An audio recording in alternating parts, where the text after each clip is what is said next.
Voilà et voilà. Très chers membres de cette très grande communauté communauloise de partout dans le monde, bonsoir, bonjour, bon après-midi. Ça dépendra de l'heure à laquelle vous allez nous suivre. Nous, c'est John Matanda Chipama, le président de cette grande communauté. Nous ne serons pas seuls. Vous savez que ces derniers temps, nous venons avec Baba Wangu. C'est avec lui que nous allons commenter les directs d'aujourd'hui. Encore une fois de plus, nous allons parler du Saint-Esprit. Vous voyez que cette semaine, nous ne faisons que parler du Saint-Esprit parce que il y a beaucoup de questions dessus. C'est vrai qu'on dit que personne n'a le monopole de la sagesse. Nous connaissons qu'en partie, et ce que nous expliquons aussi en partie. Même les questions que nous posons, ce sont des questions en partie, parce que il n'y a que Dieu qui a la maîtrise de tout. Déjà, j'ai dit merci et bonjour à vous, Papa Johnny Mupenda. Merci beaucoup d'être connecté. Merci à ceux qui seront connectés. Merci à ceux qui sont connectés. Vous vous appelez Papa Jean-Marie Kanganga. Nous vous disons merci infiniment. Je crois que je dois bouger un peu mon écran comme ça pour que ça ne puisse pas montrer à côté. Voilà, je vais bouger comme ça. Je crois que là, c'est bon. Voilà. Donc, je disais merci à vous qui êtes connectés. Merci à vous qui serez connectés. Merci à vous qui vous appelez prophète Jean-Marie Kanganga. Prophète Jean-Marie, vous nous suivez depuis Galesbourg. D'ailleurs, je profite pour dire à nous tous que nous aurons 3 jours de séminaire là-bas. Vous allez me voir sur une autre casquette. C'est vrai que beaucoup de gens ne me connaissent pas sur cette casquette. Il y a maintenant des onctions ces derniers temps. J'aurai cette casquette. Nous disons merci à Papa Jean-Marie Kanganga. Je crois qu'il m'a envoyé une affiche hier. Je vais essayer de vous montrer. On va parler sur le pardon. Nous ne parlerons pas comme Baba Wangu, mais nous parlerons selon que le Seigneur nous guidera. Mais ce qui est vrai et ce qui est sûr est que nous serons à Galesbourg et nous parlerons sur les pardons. Le pardon, c'est quoi? Qu'est-ce que le pardon? Combien de fois on doit pardonner? Les chrétiens, qu'est-ce qu'il faut le pardon? Tout ça. C'est, en fait, nous parlerons de ça à Galesbourg. Je vous prie, vous me voyez incliné. Je suis en train de partager. Donc, c'est ça l'affiche. Ça sera du 24 au 26 mai. Nous serons à Galesbourg. Voilà. Nous parlerons du pardon à l'église Bethel Ministry que dirige le prophète Jean-Marie Kanganga. Ceux qui sont en Galesbourg, ça sera une occasion que nous puissions goûter à ce que le Seigneur parlera ce jour-là. Voilà, donc je disais que je me suis incliné pour partager. Je nous prie aussi de faire la même chose que nous pour que nous puissions atteindre le plus grand nombre de personnes que possible. Je vous dis souvent que nous passons beaucoup de temps avant de démarrer parce que nous devons arranger la technique. Nous devons... Vous voyez, par exemple, là, je me suis un peu déplacé parce que j'ai vu que ça prenait même les côtés. Les images prenaient même des côtés. Donc, je suis seul. Comprenez que vous aurez toujours les histoires qui ne sont pas professionnelles. Voilà, je disais que aidez-nous à partager, juste le temps que je puisse partager. Et puis, nous allons démarrer. Comme je le disais, aujourd'hui, nous allons parler du Saint-Esprit. Qu'est-ce que le Saint-Esprit? Comment les gens définissent le Saint-Esprit? Comment les gens dessinent le Saint-Esprit? Comment les gens parlent du Saint-Esprit? Comment les gens identifient le Saint-Esprit? C'est de ça que nous allons parler. Est-ce que c'est la langue? Est-ce que c'est le feu? Est-ce que c'est de ça que nous parlerons aujourd'hui? Nous espérons que vous aurez aussi des questions que vous pourrez peut-être poser. Vous pourrez peut-être poser. Voilà, donc je disais que nous parlerons en fait, nous parlerons du Saint-Esprit. Et aujourd'hui, je crois qu'on va clôturer avec le Saint-Esprit pour que nous commencions maintenant les chapitres de Père spirituel et l'huile d'onction. Il faut qu'on commence aussi ces chapitres. Donc, il me reste quelques groupes. Je partage juste rapidement dans quelques autres groupes. Et puis, nous serons ensemble. Voilà. Je crois que je pourrais peut-être m'arrêter ici. Les autres, je partagerai après. Ici d'abord déjà, ça va déjà. Donc je crois que je peux, ne serait-ce que me limiter ici pour le moment. Voilà. Donc je disais que nous allons parler du Saint-Esprit avec Baba Wangu, Maître Anelka Isako. Nous vous disons merci beaucoup d'être connectés. Voilà. Nous allons appeler Baba Wangu et puis nous allons démarrer. Bonjour Baba Wangu.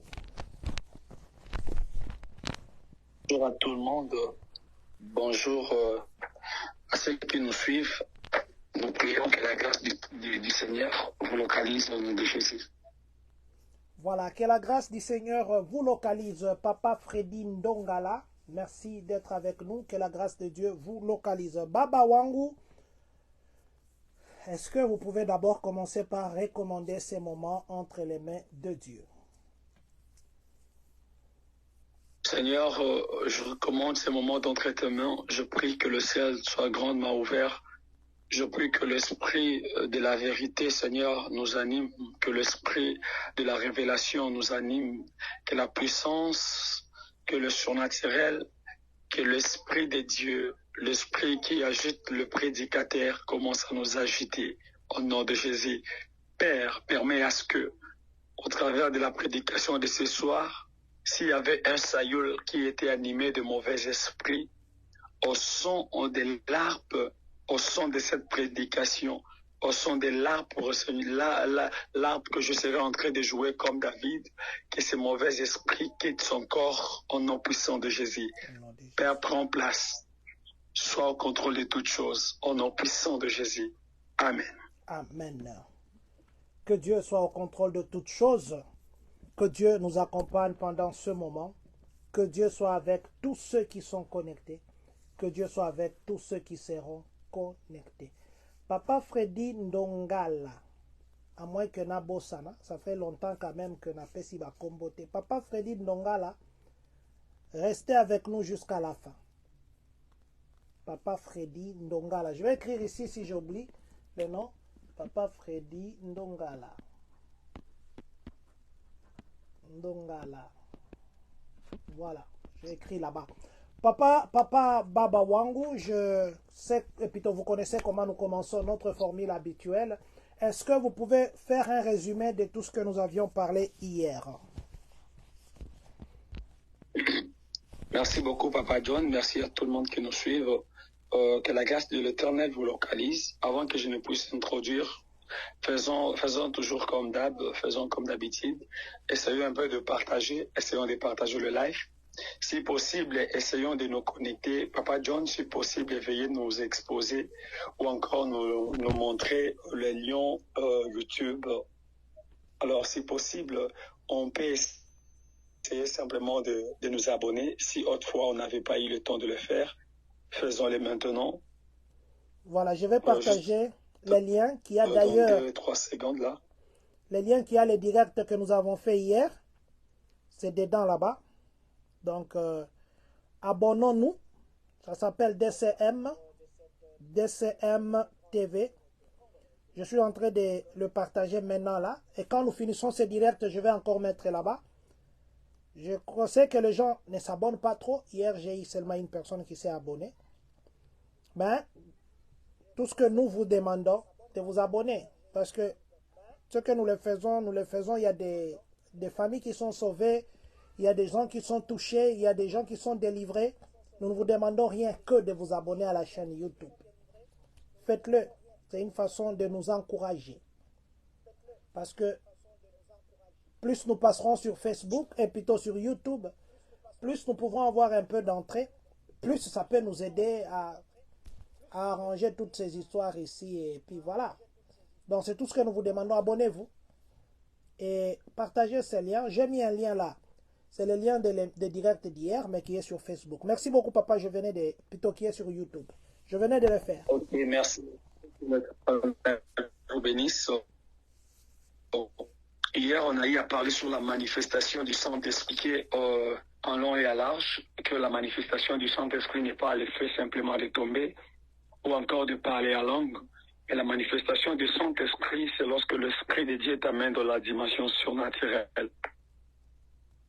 Donc la manifestation du Saint-Esprit, c'est lorsque le Saint-Esprit te fait normalement quitter la dimension charnelle pour t'amener dans l'extrade, normalement dans l'extase du Saint-Esprit ou encore du surnaturel. On était en train de dire que la manifestation du Saint-Esprit est proprement dite manifestation lorsque nous allons voir qu'il y a les dons qui donnent le Saint-Esprit qui sont manifestes. On a expliqué qu'il y a les dons, on avait expliqué sur la manifestation des dons. Sur la manifestation des dons, on a expliqué chaque don et comment est-ce que les dons s'opèrent pour que l'on puisse finir par dire que la personne est en train d'être, le Saint-Esprit dans cette personne se manifeste. On en avait expliqué. En conclusion, le Saint-Esprit n'est pas la puissance, mais le Saint-Esprit, c'est la personne de Dieu. Et lorsque Dieu descend, Dieu commence d'abord par amener quelqu'un dans sa nature. Dieu commence par nous influencer, nous donner sa nature. Raison pour laquelle la Bible est en train de dire que Dieu est esprit. Il faudra que ce qui les sert ou l'adore en esprit et en vérité. Donc lui qui est esprit, il doit commencer par influencer. Il doit commencer par donner sa nature. Il doit commencer par s'incarner en nous pour nous permettre alors d'atteindre sa dimension pour de commencer à parler avec lui. Parce que aussi longtemps que nous serons naturels, aussi longtemps que nous serons physiques, aussi longtemps que nous serons charnels, ça nous sera compliqué d'atteindre la dimension spirituelle. Alors Dieu nous fait appel d'avancer encore un petit peu, d'atteindre la dimension la plus élevée de la spiritualité qui est le surnaturel. Et le surnaturel pour nous qui sommes chrétiens, pour nous qui sommes chrétiens, c'est juste la voix normalement du Saint-Esprit. Celui qui a le Saint-Esprit n'agira plus comme un homme. Celui qui a le Saint-Esprit n'agira plus comme un homme qui est contrôlé par les temps ou encore par le chronos.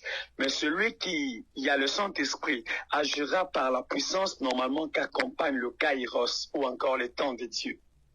Donc voilà, c'est sur ça que l'on avait parlé hier. On avait fait normalement comprendre à plusieurs personnes que le fait de tomber n'est pas la manifestation du Saint-Esprit. Et on n'était pas à mesure de dire que non, ce qui tombe peut-être nous mentent. Non, on avait très bien expliqué, mettons les points sur les i et les basses sur les t, disons très bien que si les autres tombent et que c'est l'Esprit de Dieu qui les pousse, gloire à Dieu. Si les autres prophétisent et que c'est l'Esprit de Dieu qui les pousse de prophétiser, gloire à Dieu. Mais s'ils les font juste pour faire ou impressionner les gens, juste peut-être pour se faire remarquable, pour se faire remarquer, j'allais dire, c'est là aussi c'est leur problème. Parce que chacun de nous moissonnera que ce qu'il aura sémé. Voilà un peu, que l'Éternel nous bénisse. Voilà un peu, que l'Éternel nous bénisse. Karios, chronos.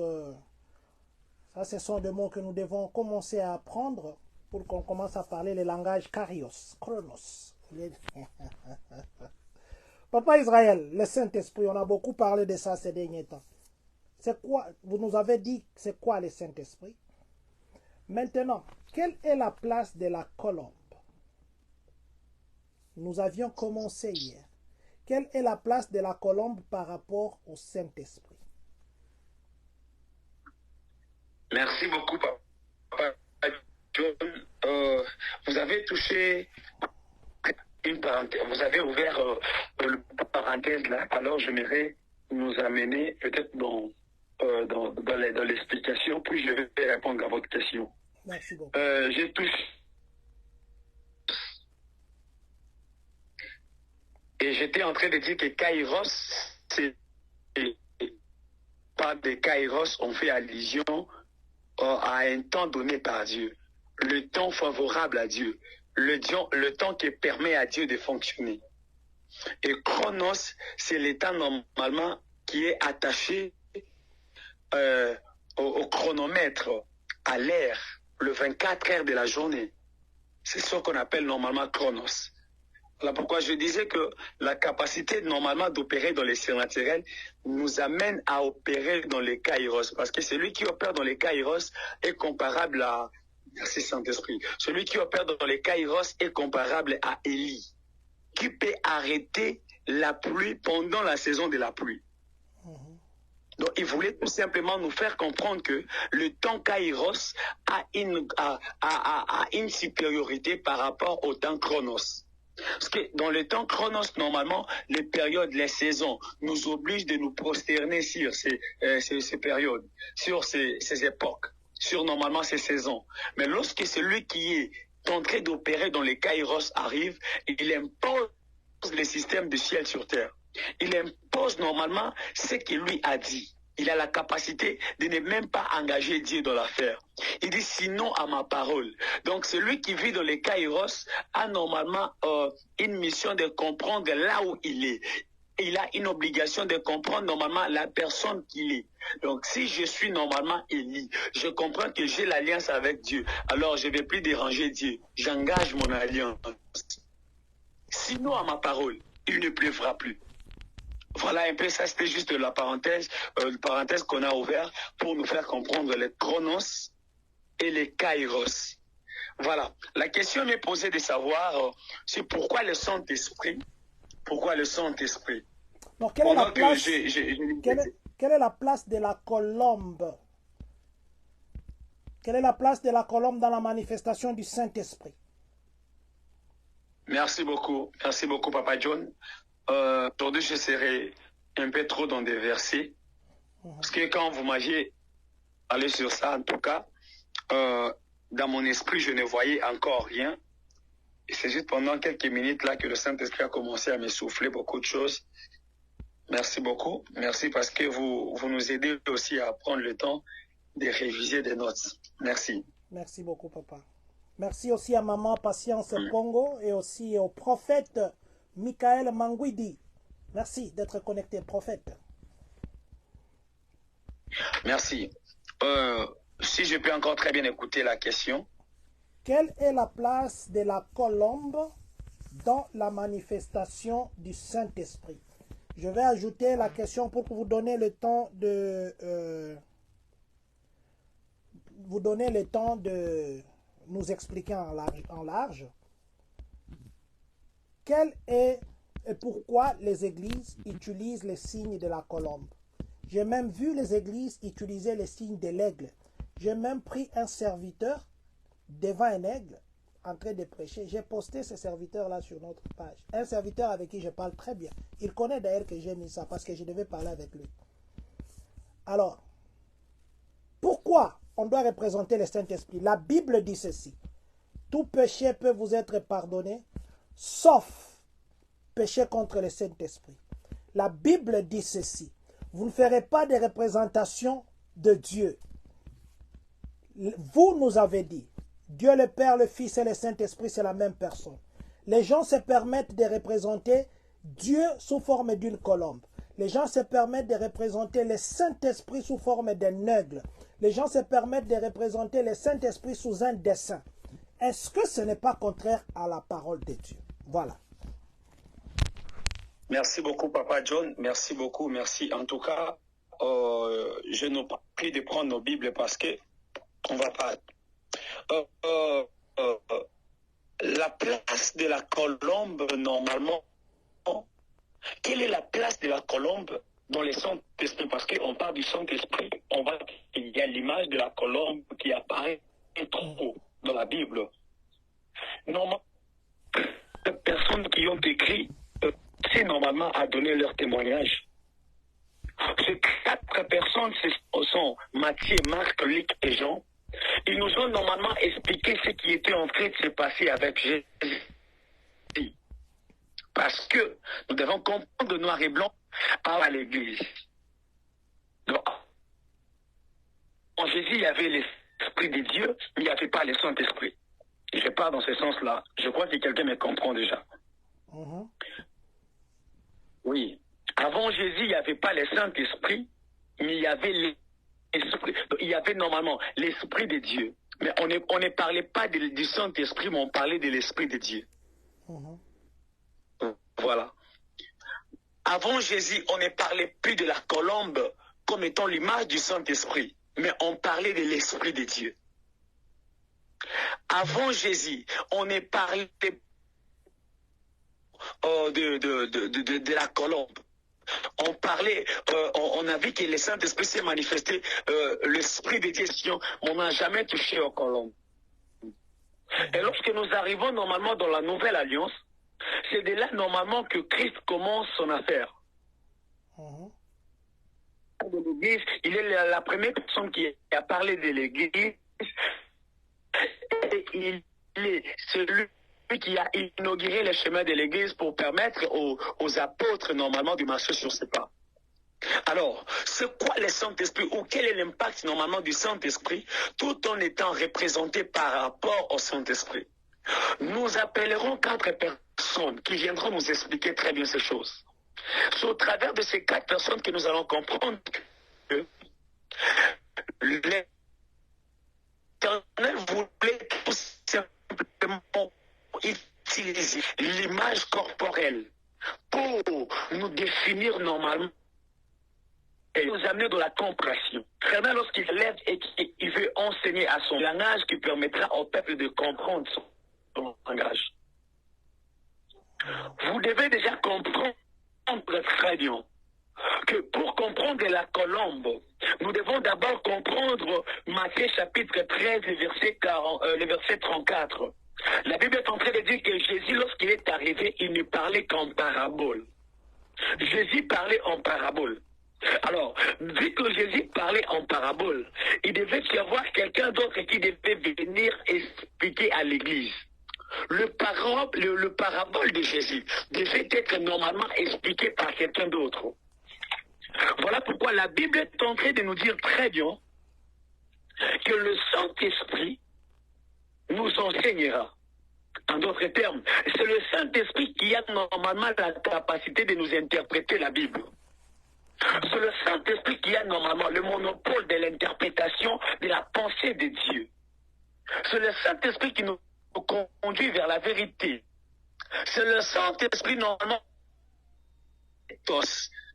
selon chapitre 14, verset 26.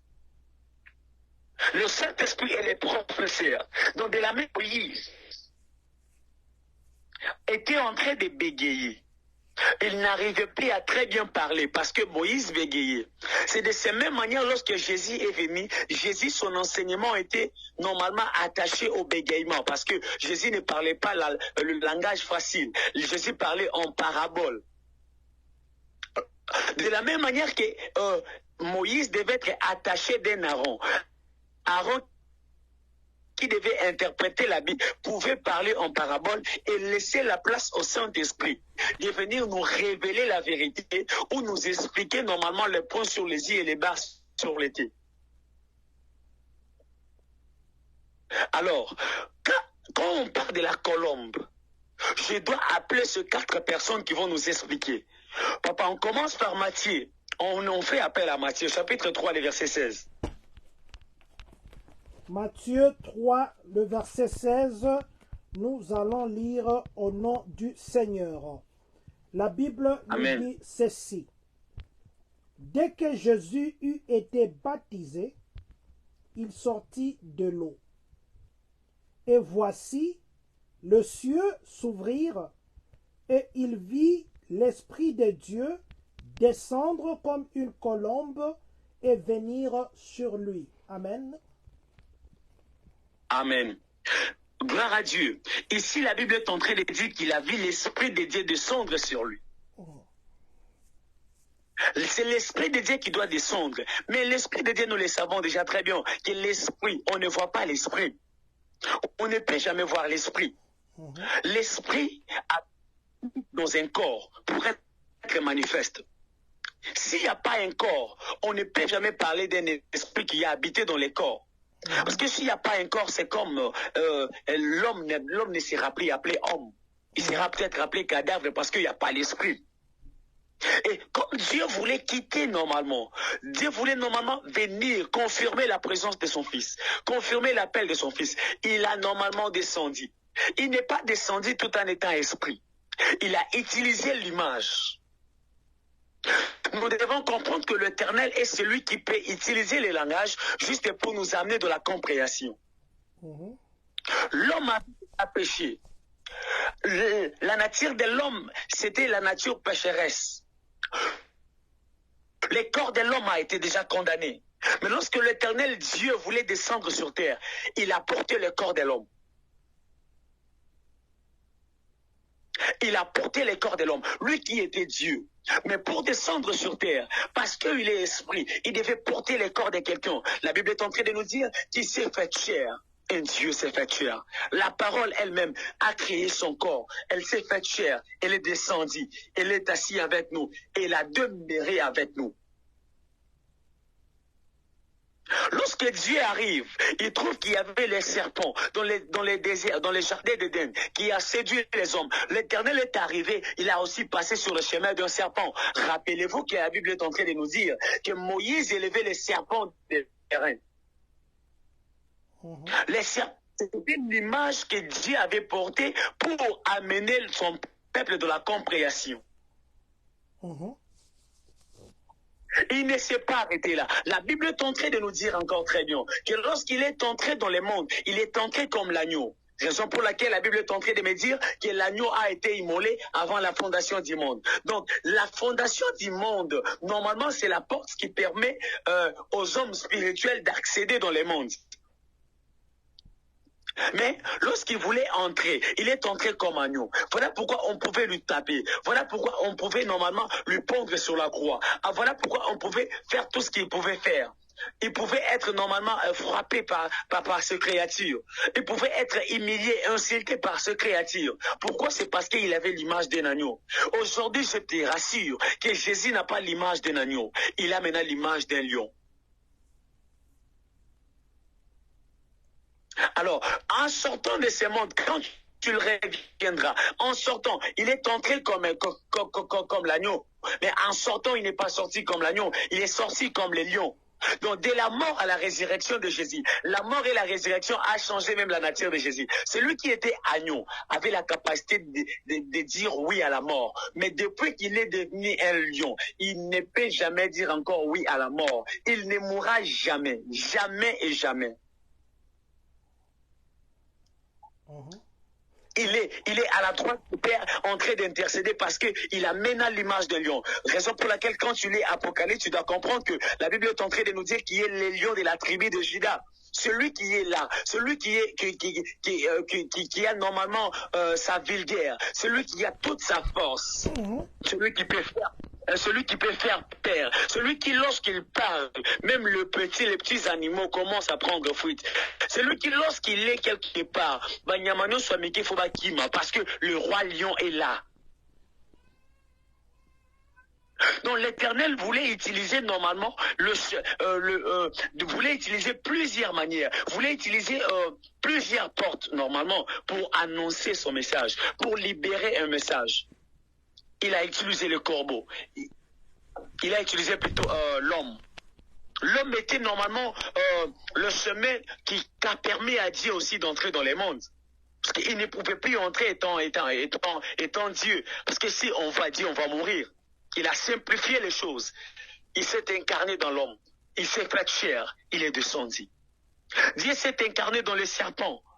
Rappelons-nous que Moïse élevait les serpents d'Aaron. Dieu s'est incarné normalement dans plusieurs choses. Il s'est incarné dans les animaux. Nous le savons qu'il est entré comme étant l'agneau. On doit comparer Dieu à l'agneau. On a comparé Dieu normalement à un lion. Mais cela ne signifiait pas que Dieu pouvait s'arrêter là. Il avance dans Matthieu 3,16. On dit qu'il a pris la forme d'une coupe pour descendre. On descend. On doit aussi appeler Marc. Marc vient aussi nous dire, quand Jésus était dans l'eau, dans le Jourdain, toi qu'est-ce que tu as vu? Parce que ces 4 personnages sont normalement les témoins de l'explicateur. Ils ont vu ce que Jésus faisait. Ils n'ont pas entendu. Et on vit normalement ce que Jésus faisait. Marc vient. Marc me dit, cherche-moi dans Marc chapitre 1er, le verset 10. Marc 1, 10, nous allons lire au nom du Seigneur. Marc 1, 10, la Bible nous dit ceci. Au moment où il sortait de l'eau, il vit le ciel s'ouvrir et l'Esprit descendre sur lui comme une colombe. Amen. Ah, ici, on dit que l'Esprit est descendu sur lui. Non pas que l'Esprit de Dieu est descendu et l'Esprit de Dieu a pris la forme d'une colombe. Ici, on dit l'Esprit est descendu sur lui. On n'a pas cité Dieu. On a dit simplement que l'Esprit est descendu sur lui, mais en forme de la colombe. On ne dit pas d'ailleurs la forme. On dit comme une colombe. Comme une colombe. Comme une colombe. Donc, c'était comme la colombe, c'était comme ce n'était plus la colombe. Donc, c'est comme... ils ont utilisé la différence normalement de négation. Ils ne s'étaient plus en train d'affirmer. Alors, quand on fait aussi appel à Luc, Luc nous dit quoi? Attendez un peu, papa. Je vais lire le même verset, parce que des fois aussi, vous avez dit l'autre fois que c'était question de traduction. Hein? Je vais lire d'abord un verset là, je vais prendre maintenant Tob, je quitte d'abord Louis II. Je suis dans Marc 1, 10, dans Tob, la parole de Dieu nous dit ceci. Voilà, je suis à 10. À l'instant où il remontait de l'eau, il vit le ciel se déchirer et l'esprit, comme une colombe, descendre sur lui. Là aussi, on a parlé comme une colombe. Pour la première fois, ils ont parlé le même langage. On part dans Luc maintenant. Allô, papa? Dans Luc 3, 22. Oui, Luc 3, 22. Luc 3, 22, nous allons lire au nom du Seigneur. La parole de Dieu nous dit ceci. Et le Saint-Esprit descendit sur lui sous une forme corporelle, comme une colombe, et une voix fut entendre du ciel ce parole. Tu es mon fils bien-aimé, en toi, j'ai mis toute mon affection. On prend alors, on finit directement par ici. On prend Jean chapitre. Allô, papa, répétez un peu, Jean, combien? Pardon? Jean chapitre.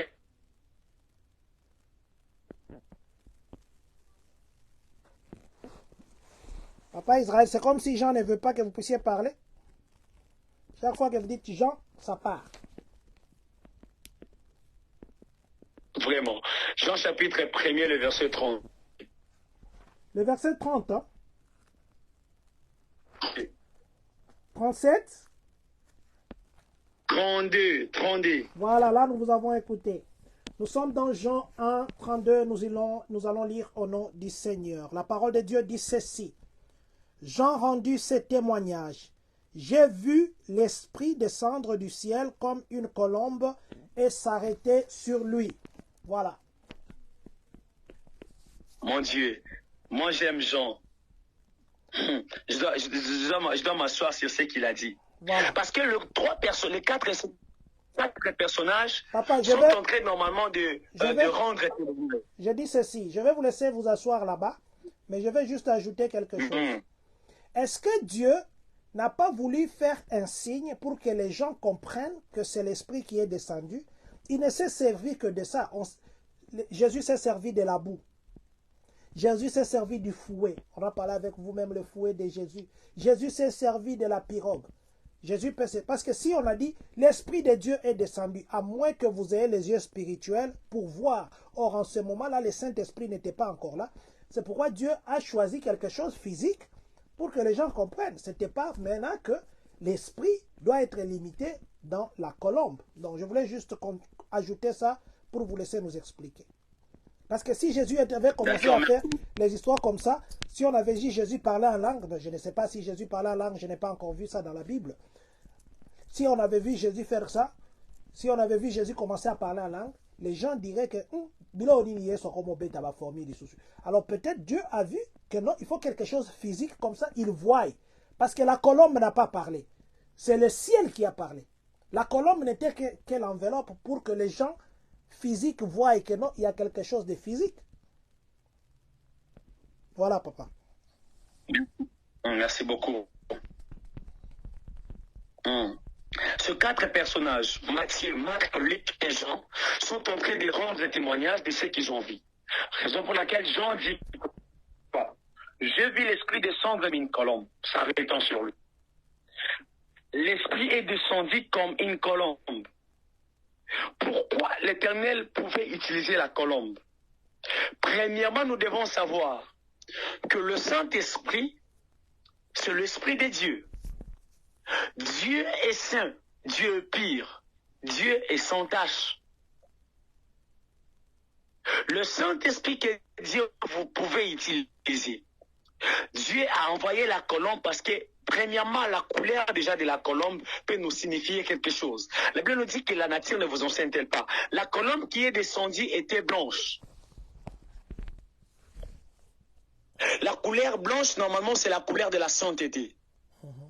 Quand vous lisez Apocalypse, vous allez comprendre que la Bible est en train de dire que vous devez normalement garder votre habit pur.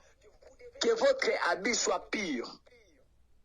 Donc, normalement, l'habit qu'on était en train de parler, c'était normalement l'état de l'esprit de quelqu'un.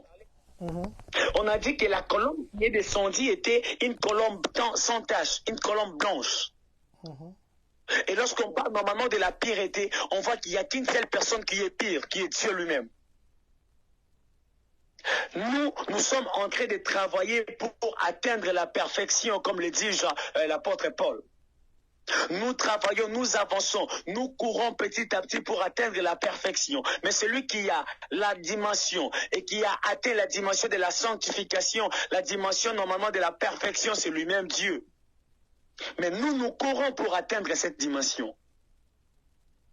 La colombe devait normalement représenter le Saint-Esprit. Pourquoi? C'est parce que la colombe déjà est pure. Donc celui qui viendra nous enseigner serait quelqu'un qui est pur, serait un bon enseignant. Qui doit très bien descendre si la colombe n'a pas parlé. C'est parce que Jésus était là. Or, vu que Jésus est là, la colombe ne peut jamais parler.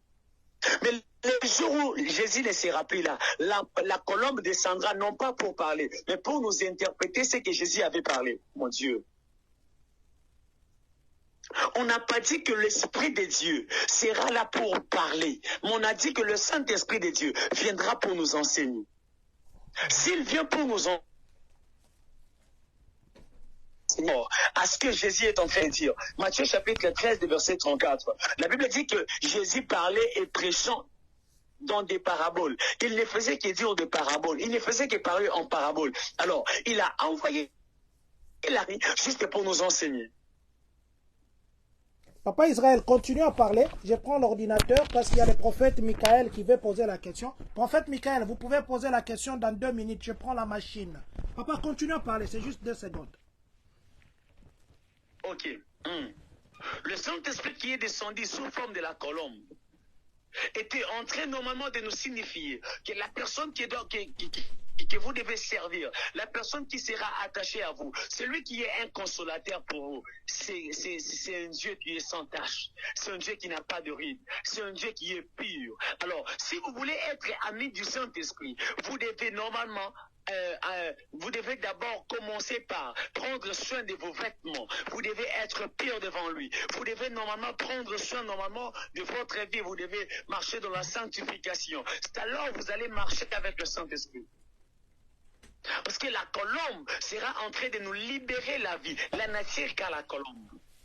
La colombe est pure. Donc si tu veux être ami du Saint-Esprit, tu dois d'abord commencer par être aussi pur. Donc, l'image de la colombe était l'enseignement pour nous. Il a utilisé l'image normalement comme étant pour nous servir à comprendre la vérité. Il utilisait la colombe pour nous amener dans la dimension de la compréhension. Mais il ne sait pas. Oui. Non, continuez papa, continuez. Je vais poser après, je vous laisse d'abord. D'accord. Il ne s'est pas arrêté là. Il doit nous amener encore dans le Pentecôte. Là, je suis directement dans Actes des Apôtres, chapitre 1er, Actes des Apôtres, chapitre 2, le verset 2 jusqu'à 4. Si vous pouvez nous aider avec la lecture. Actes des Apôtres. Chapitre combien? 2, chapitre 2. Acte 2. Le verset 2. Acte 2. Nous sommes dans Acte 2. Attendez, je déplace aussi mon petit micro ici parce que je l'ai mis loin. Nous sommes dans Acte des Apôtres. Ça va faire un peu de bruit parce que je suis en train de bouger ça. Voilà. Voilà, nous sommes dans Acte des Apôtres 2, n'est-ce pas? Oui. Le verset 2 jusqu'à 4. Acte 2, 2 à 4, nous allons lire au nom du Seigneur. Amen. La Bible dit ceci. Tout à coup, il vint du ciel un bruit comme celui d'un vent impétueux, et il remplit toute la maison où ils étaient assis. Des langues semblables à des langues de feu leur apparurent, séparées les unes des autres, et se posèrent sur chacun d'eux. Gloire à Dieu. Et ils furent Je dois m'asseoir au verset 3. Non, vous pouvez vous arrêter là. On dit de langues semblables à de langues de feu. Semblables à des langues de feu. Qu'est-ce que le Saint-Esprit produit? Si on partait plus loin, nous devons comprendre qu'il y a une différence entre Jésus et Christ. Et dis-moi, nous allons partir. Nous devons comprendre qu'il y a une différence entre Jésus et Christ. Jésus, c'est le sauveur. Mais Christ, c'est le roi de Dieu. Alors, lorsque Christ arrive, derrière Christ, il y a deux choses qui accompagnent Christ. Parce qu'il est loin d'eux. C'est parce qu'il est loin de Dieu. S'il est loin de Dieu, donc derrière, normalement, Christ, faudra qu'il y ait des choses. Et si nous pouvons comprendre les deux choses qui accompagnent Christ, nous devons comprendre directement que c'est fort impossible que le Saint-Esprit ne soit pas aussi simplement représenté par la colombe, mais que le Saint-Esprit soit aussi représenté par le feu. Jean-Baptiste nous dit, celui qui arrivera après moi vous baptisera de l'Esprit et du feu. Donc, l'esprit là, c'est le même esprit qui est le Saint-Esprit, mais qui sera normalement conduit par le feu. Le feu est semblable. La Bible dit que les langues qui sont sorties, de langues semblables à de langues de feu, ont apparu. Ils sont semblables à de langues de feu. Donc, normalement, lorsque le Saint-Esprit descend sur quelqu'un, nous devons voir qu'il y a des langues qui sont semblables à des langues de feu, qui vont apparaître sur la vie de l'homme. Donc, le fait aussi, en réalité, nous symbolise le Saint-Esprit. Mais comment est-ce que nous devons comprendre ces choses? Je parle. Nous devons comprendre ces choses tout en pensant très bien qu'entre Jésus et Christ, il y a une différence. Jésus, c'est le sauveur. Mais Christ, c'est le roi de Dieu. Et qui est Christ? Christ est la sagesse et la puissance de Dieu. Quelqu'un ne m'a pas compris. Je vous explique. Papa, prenez-moi 1 Corinthiens, chapitre 1er, le verset 24. 1 Corinthiens 1er, 24, n'est-ce pas? Oui, commence même au verset 23. Voilà, 1 Corinthiens 1er, nous sommes au 23e verset jusqu'au 24. Nous lisons au nom du Seigneur. Pour nous, Amen. Non, nous prêchons Christ crucifié, scandale pour les Juifs et folie pour le païen. Mais puissance de Dieu et sagesse de Dieu pour ceux qui sont appelés tant juifs que grecs. Oh mon Dieu, vous avez très bien compris ce que vous avez parlé. Est-ce que quelqu'un est en train de comprendre la pensée de Dieu là où la pensée de nous amener? Mon Dieu, je le parle bien.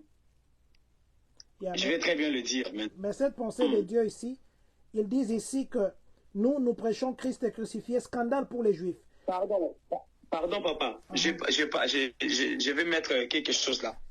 Il dit, nous prêchons Christ crucifié, scandale pour les Juifs. Donc normalement la christification des Juifs et de Christ sur la croix, lorsqu'on a amené Christ sur la croix, c'était pourquoi? C'était normalement pour que Christ puisse accomplir normalement son dessein, le dessein de Dieu. Christ devait les accomplir. Étant un lorsqu'on enseigne la parole de Dieu, lorsqu'on enseigne Christ, et qu'on touche à la croix, c'est parce que c'est sur la croix que tout est accompli. Lorsqu'on touche la croix, automatiquement le diable commence à trembler. Ceux qui sont ignorants ne comprennent plus la puissance qui est cachée derrière la croix. C'est pourquoi on est en train de dire, nous prêchons Christ et christifié, scandale pour les Juifs, folie pour les païens. Donc la prédication de la croix, la prédication du Christ, la prédication d'un oint, la prédication de Jésus, la prédication de Christ était normalement la folie pour les païens. Les païens, ce sont ceux-là qui ne croient plus normalement à la mort et à la résurrection de Jésus, qui ne croient plus à sa parole. Ce sont ceux-là qui sont des païens. Mais lorsque nous les disons que Christ est ressuscité, pour eux, c'est la folie. Comment quelqu'un qui est mort peut ressusciter? Lorsque nous allons leur dire qu'après 4 jours, Jésus a ressuscité Lazare, ils vont nous dire comment cela peut se faire. Parce que nous savons que dans la médecine, lorsque le corps se décompose, c'est catégoriquement impossible que la personne puisse encore revenir. Lorsque nous allons le dire, si Jésus a utilisé la boue, les aveugles ont vu, ils vont nous dire, d'ailleurs si vous prenez la boue, si vous les mettez aux yeux, la boue vous la mettez aux yeux, la boue tuera encore les yeux, de plus en plus. Donc ça là, c'est une prédication qui est une folie pour les autres. Mais écoute ce qui se passe. Il dit alors, il avance en disant quoi? Il dit, nous prêchons Christ et christifié. Scandale pour les Juifs, folie pour les païens. Mais, puissance de Dieu. Donc, Christ est la puissance de Dieu. Merci. Christ est la sagesse de Dieu.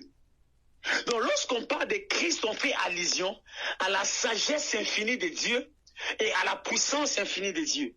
Je parle comme un prophète de l'Éternel. Je prophétise sur ta vie que l'Éternel, le Dieu puissant, commence à t'accorder l'intelligence et la sagesse. Amen. Et que d'ailleurs, cette sagesse, qui est normalement la puissance qui va t'accompagner dans la démonstration. La Bible est en train de me dire que les paroles que je suis en train de vous dire ne sont plus des discours vains. Mais derrière cette parole, il faudra que l'on voie la démonstration de la puissance de Dieu. Oh mon Dieu, je parle comme un roi de Dieu et je prophétise sur ta vie. Toi qui étais normalement un païen, je suis venu te dire, quitte la dimension de l'enfantin, quitte la dimension de la gamme, ça va à douce, quitte la dimension d'être gamin, atteint la dimension d'être un fils de Dieu, atteint une autre dimension spirituelle, la dimension de la spiritualité, la dimension normalement du surnaturel. C'est alors tu comprendras que lorsqu'on parle de Christ, on comprend directement que Christ est celui qui est la puissance de Dieu et la sagesse de Dieu.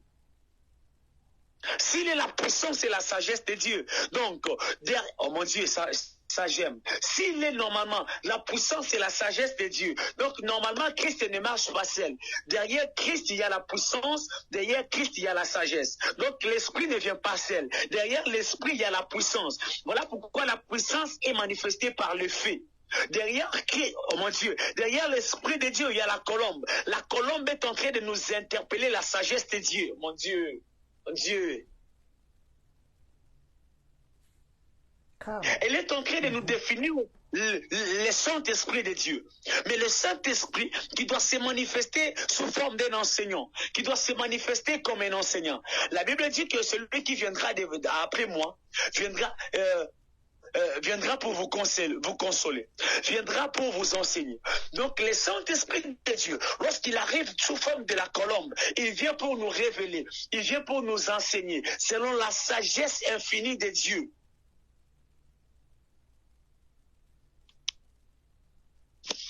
Amen. Je vous écoute pas. Non, je disais Amen. Je voulais d'ailleurs saluer j'ai vu quelques serviteurs. Je me fais le devoir d'enlever le chapeau, de saluer les serviteurs de Dieu que j'ai vus en ligne. Papa André Mondika, que Dieu vous bénisse. Merci d'être connecté. Et puis Maman Sylvie Mtumishi, que Dieu vous bénisse. Maman Sylvie Chirandi, notre Maman Mtumishi Amungu, que Dieu vous bénisse. Pasteur Sylvain Lombe, je suis ravi de vous voir en ligne.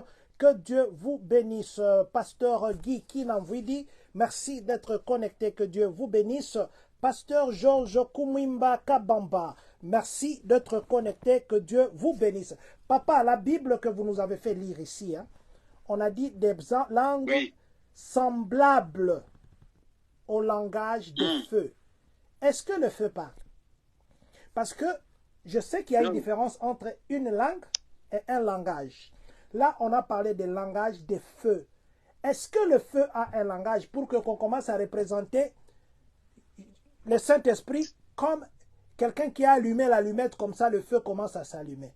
Parce qu'il y en a aussi qui disent que le jour que Eli a lobby, Moto Ekita et Tumbi, c'est le jour-là qu'on a associé le Saint-Esprit, on le limite dans Moto Oyoyaki Ekita.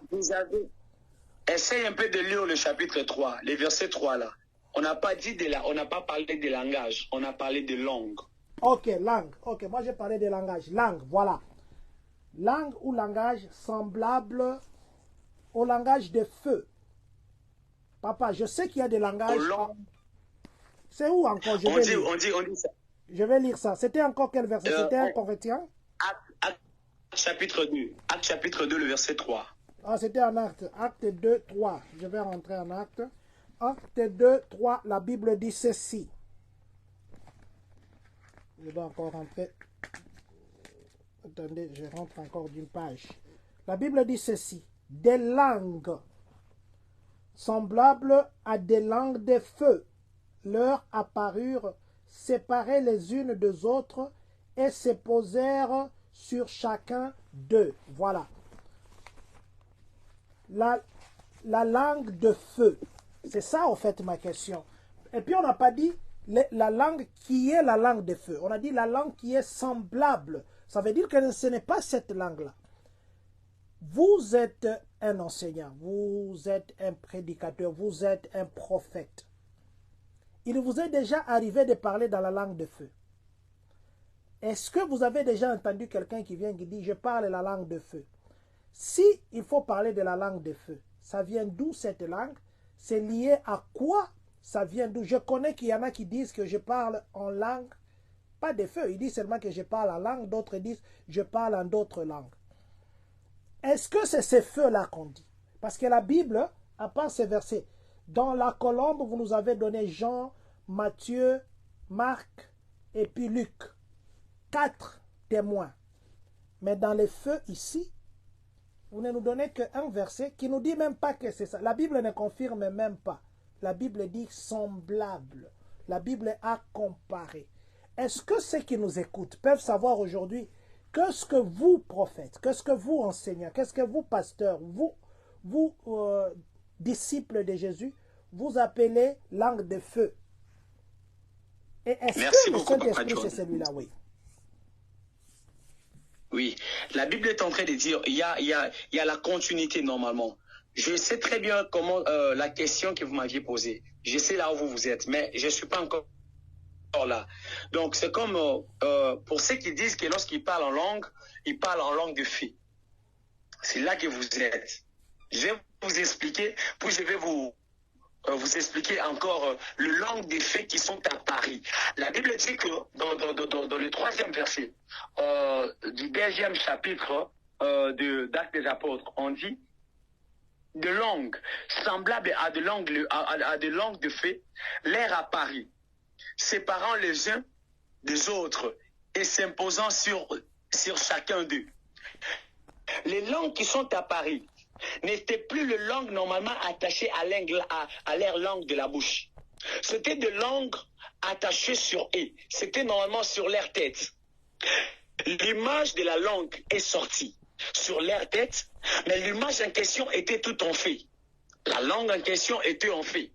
Vous devez vous rappeler déjà que lorsque le peuple israélite traversait la mer Rouge pendant le désert, pendant qu'ils marchaient, la Bible est en train de dire qu'il y avait les colonnes, la colonne de feu qui marchait sur eux.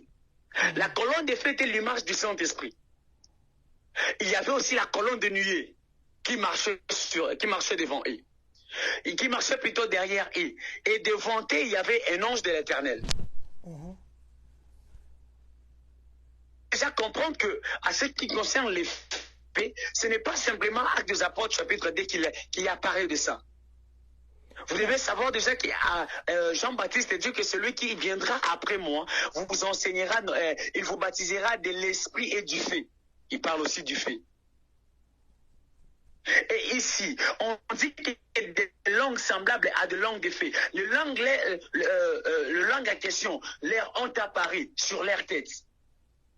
Et quand vous continuez au verset 4, la Bible dit quoi? Et ils furent tous remplis du Saint-Esprit et se mirent à parler en d'autres langues. C'est maintenant que le parler en langue intervient. Mais avant qu'il ne commence à parler en d'autres langues, le langue de feu est apparu sur leur tête. Le langue de feu est apparu sur eux. Et c'est après ces mouvements, lorsqu'ils ont été remplis du Saint-Esprit, ils se sont mis alors à parler en langue, selon que l'Esprit leur donnait de s'exprimer. Donc nous comprenons directement que le Saint-Esprit est apparu. Oh mon Dieu, ça c'est fort. Le Saint-Esprit commence d'abord par toucher le langue. Il allume le langue. La Bible dit qu'ils ont vu que le langue des faits leur est apparu. Le langue des faits était sur eux. Et la Bible continue pour nous dire, ils furent tous remplis du Saint-Esprit. C'est après avoir vu ces symboles qu'ils ont été remplis du Saint-Esprit. Après avoir été remplis du Saint-Esprit, ils se sont mis à manifester le Saint-Esprit en parlant en langue. Donc le parler en langue dans la chambre haute, le jour de la Pentecôte, normalement le parler en langue était juste la manifestation de l'Esprit. La manifestation du Saint-Esprit. Donc le parler en langue n'était plus le Saint-Esprit, mais le parler en langue était la manifestation du Saint-Esprit. Le signe qui est fait sur leur tête, la langue de feu qui est apparue sur eux, sur tout un chacun, était juste le symbole qui annonçait la plénitude du Saint-Esprit en eux. Raison pour laquelle lorsque l'Esprit de Dieu est descendu sous forme de la colombe, il est descendu en image pour nous annoncer normalement que celui qui a les sceaux normalement de la rédemption est dans l'eau. Selon ce que 2 Corinthiens chapitre 1er, le verset 8 nous dit, que Christ est le sceau normalement de la rédemption. Il dit plutôt que le Saint-Esprit est le sceau de la rédemption. Donc normalement, le signe de la colombe était en train d'affirmer que la personne qui est dans l'eau là, la personne que vous avez dit ces signes apparaître sur lui, est le sceau normalement de la rédemption. Donc le Saint-Esprit est descendu juste pour mettre un sceau sur Jésus. Voilà pourquoi il pouvait utiliser la colombe. La colombe en question, c'est juste un enseignant qui nous enseigne la pureté. Quand nous voyons la colombe, nous voyons qu'elle était blanche. Donc normalement, Jésus est sans tache ni ride. Si tu veux être ami du Saint-Esprit, tu dois normalement t'efforcer à atteindre la perfection. Tu dois normalement t'efforcer à toucher normalement la sainteté. Celui qui est saint marchera avec l'Esprit Saint. Celui qui est saint marchera avec le Saint-Esprit de Dieu.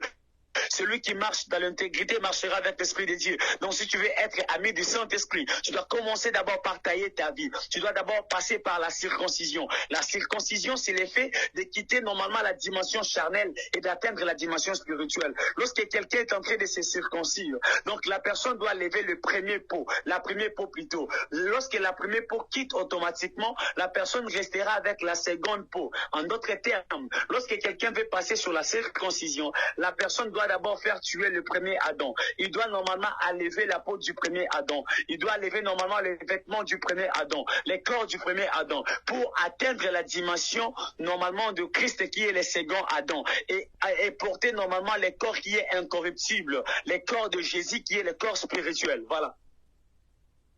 Porter le corps de Jésus qui est le corps spirituel. Maman Mimi Mongompo. Maman Mimi. Maman Mimi, si vous êtes là, je vous ai vu. Écrivez juste, ça fait longtemps d'ailleurs. Écrivez-moi, Jésus-Christ gagne toujours. Juste dans les commentaires, écrivez-moi comme ça, je vous dirai pourquoi. Papa Israël, bon, je ne sais pas, peut-être je suis encore au niveau maternel ou je ne sais pas comprendre. Parce que je sais que la Bible nous dit, nous pouvons tout faire. Tout le péché du monde peut nous être pardonné et non pas pécher contre le Saint-Esprit. La même Bible me dit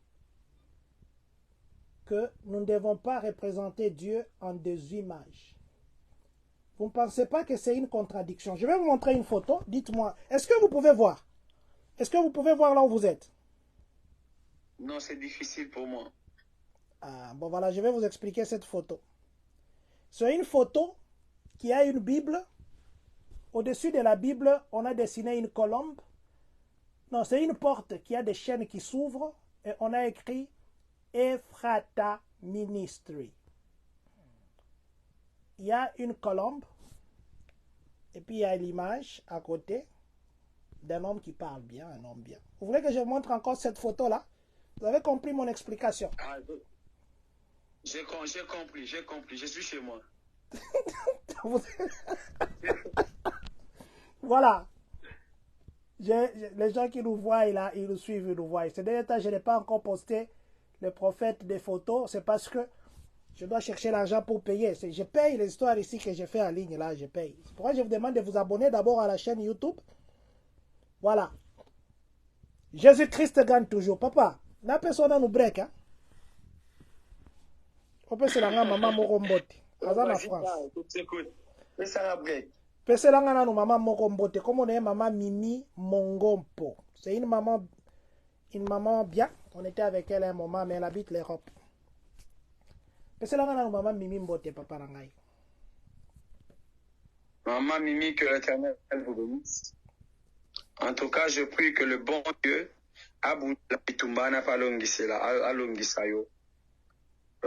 pendant que je suis en train de parler, là, Zevako, Opre, Kontalia, Atnamandla, Dazava, Ot, Etlo, Deva, Adom, Brekil, de Vache, Adia, Atnama, soulève, raconte, livre, As, Et, Roche, toi, Azicompre, l'agneau puissant, sauve et des corps, compre des blagues, le sang éclatage, campre, coulé, Kalio contre le monde, la disava adas, avec des évis. Les sawa ou saï de compre que les vaches a dit être mort. Merci, Saint-Esprit de Dieu. Maman Mimi, que l'Éternel vous bénisse. Pendant que je suis en train de parler, Elohim, le Dieu des esprits des prophètes, est en train de me dire, de vous dire qu'il y a une forte gloire de l'Éternel qui est en train d'apparaître dans votre maison.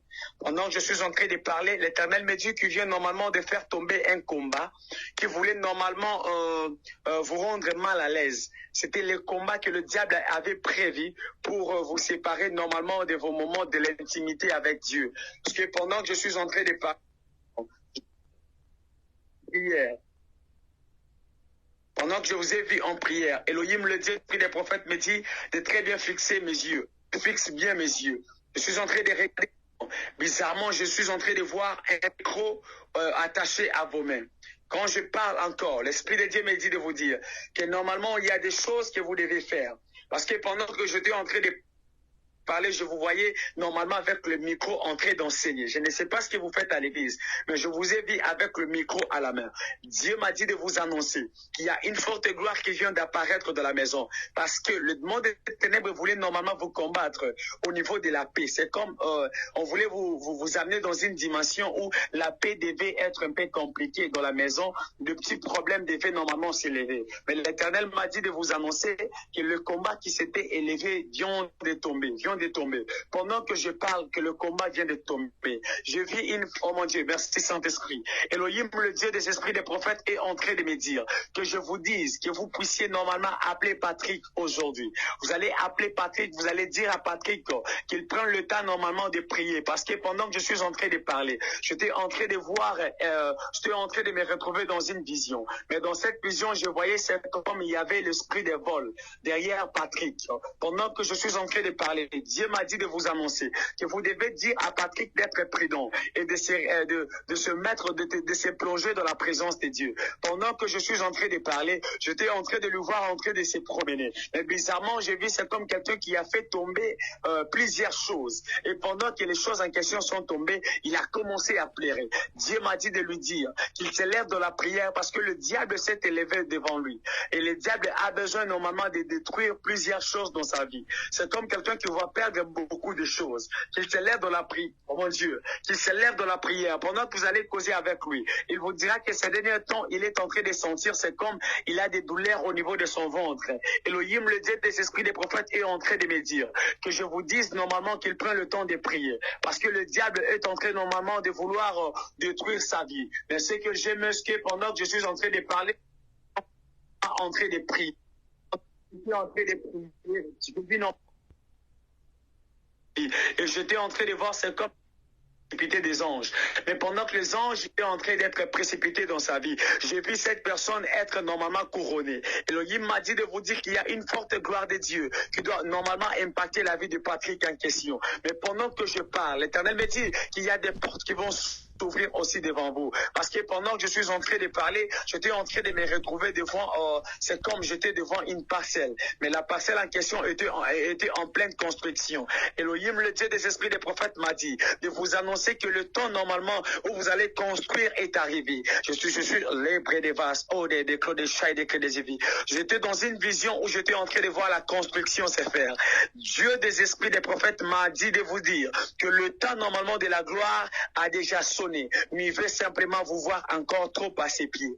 Je suis en train de voir dans mon esprit l'Éternel, le Dieu des esprits des prophètes, me dire de vous annoncer que vous deviez être en prière pendant 3 jours. Vous allez prier, vous allez dire à Dieu que vous voulez voir sa grâce. Je vis la grâce de Dieu vous localiser avant la fin de ce mois. Je ne sais pas ce qui doit arriver, mais je vous ai vu dans la joie terrible. Ainsi m'a dit Elohim, le Dieu des esprits des prophètes, qu'il a normalement établi un nouveau chemin devant vous. Le chemin en question serait le chemin de la gloire. Mais je suis en train de voir ces choses se précipiter pour s'accomplir dans votre vie. Alors l'Éternel me dit simplement de vous dire que vous devez être en retraite de 3 jours.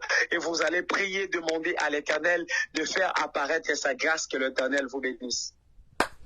Que l'Éternel vous bénisse, Maman Mimi Mongopo. Merci d'être connecté. Je sais qu'il fait tard en Europe, comme au Congo aussi. Merci d'être connecté. Maman Kabibi Lusangé, bonsoir aussi à vous, maman. Merci d'être avec nous. Papa, Tozongi Sikoya. En tout cas, merci. Nalinga Soko Mati, ça l'a bien. Ça l'a biso bien, ça l'a biso bien. Que Dieu bénisse cette grâce. Je disais que, papa, le Saint-Esprit, qui est Dieu, ne veut pas qu'on les représente dans les objets. Mais aujourd'hui, nous voyons qu'on limite Dieu à les dessiner comme un oiseau où on va aller chasser. On ne peut pas manger Dieu. On chasse des pigeons blancs, ici on les mange, d'ailleurs les pigeons goûtent bien. Le Saint-Esprit, aujourd'hui les gens disent que c'était un feu. Je n'ai pas encore vu une église où on dessine un feu. Les buissons ardents, comme on dit. Je n'ai pas encore vu où on dessine les feux. Pourquoi limiter Jésus à cette image? L'église Ephata, je le dis parce que c'est là où que vous êtes, a aussi ouvert une porte avec les chaînes qui se sont coupées comme ça et la colombe au-dessus. Maman Mimi Mangopo a dit Amen, notre Éternel ne ment jamais. Amen, Maman Mimi, merci beaucoup. Voilà. Papa, est-ce que ce n'est pas la contradiction avec la Bible? Représenter Dieu dans les images. Parce que... Nous allons lire pour nous allons penser des dieux. Nous sommes dans le livre d'Exode, chapitre 20, le verset 4. Exode 24. Nous sommes dans l'Ancien Testament. Il commence même au verset 3 jusqu'à 4. Voilà. Exode 23 à 4, nous lisons au nom du Seigneur, la Bible nous dit ceci. Tu n'auras pas d'autre Dieu devant ma face.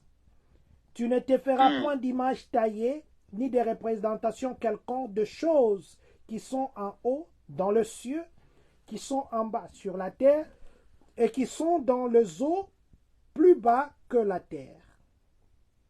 Tu ne te prosterneras point devant elles, et tu ne les serviras point, car moi, l'Éternel, ton Dieu, je suis un Dieu jaloux. Vous voyez pourquoi je ris? La jalousie de Dieu. Car moi, ton Dieu, et l'Éternel, ton Dieu... Papa, déjà là, c'est bon. C'est bon déjà. Ici, il y a plusieurs personnes qui ne comprennent plus, qui n'arrivent plus à comprendre la pensée de Dieu. La Bible dit que Dieu est jaloux. Bah, ce n'est pas ça notre problème d'aujourd'hui. On dit que tu ne feras point, tu n'auras pas d'autre Dieu. Papa, s'il vous plaît, je sais, ouvrez même une petite parenthèse, je sais pourquoi. Comme vous l'avez déjà commencé là, ouvrez juste une petite parenthèse par rapport à la jalousie de Dieu, comme ça vous continuez. D'accord, merci beaucoup. Il y a plusieurs personnes qui nous disent et qui concluent normalement la pensée de Dieu tout en s'accrochant à une seule portion des Écritures. Normalement, la Bible elle-même s'interprète. Lorsque la Bible définit que Dieu est jaloux, pourquoi un Dieu qui peut créer le monde, un Dieu qui est amour, peut encore être jaloux? Vous savez, quand est-ce que Dieu est jaloux? C'est lorsque l'Éternel est contre normalement celui qui veut toucher à son fils. Dieu est jaloux de toi. Je le parle superficiellement pour que tout le monde me comprenne. Donc, Dieu est tellement jaloux de toi. Oh mon Dieu, je me mets moi. Je dis bien, Dieu est jaloux de moi qu'il ne peut pas permettre que je meure aujourd'hui. Pourquoi? C'est parce que Dieu sait très bien que derrière moi, il y a des multitudes de gens qui seront guéris.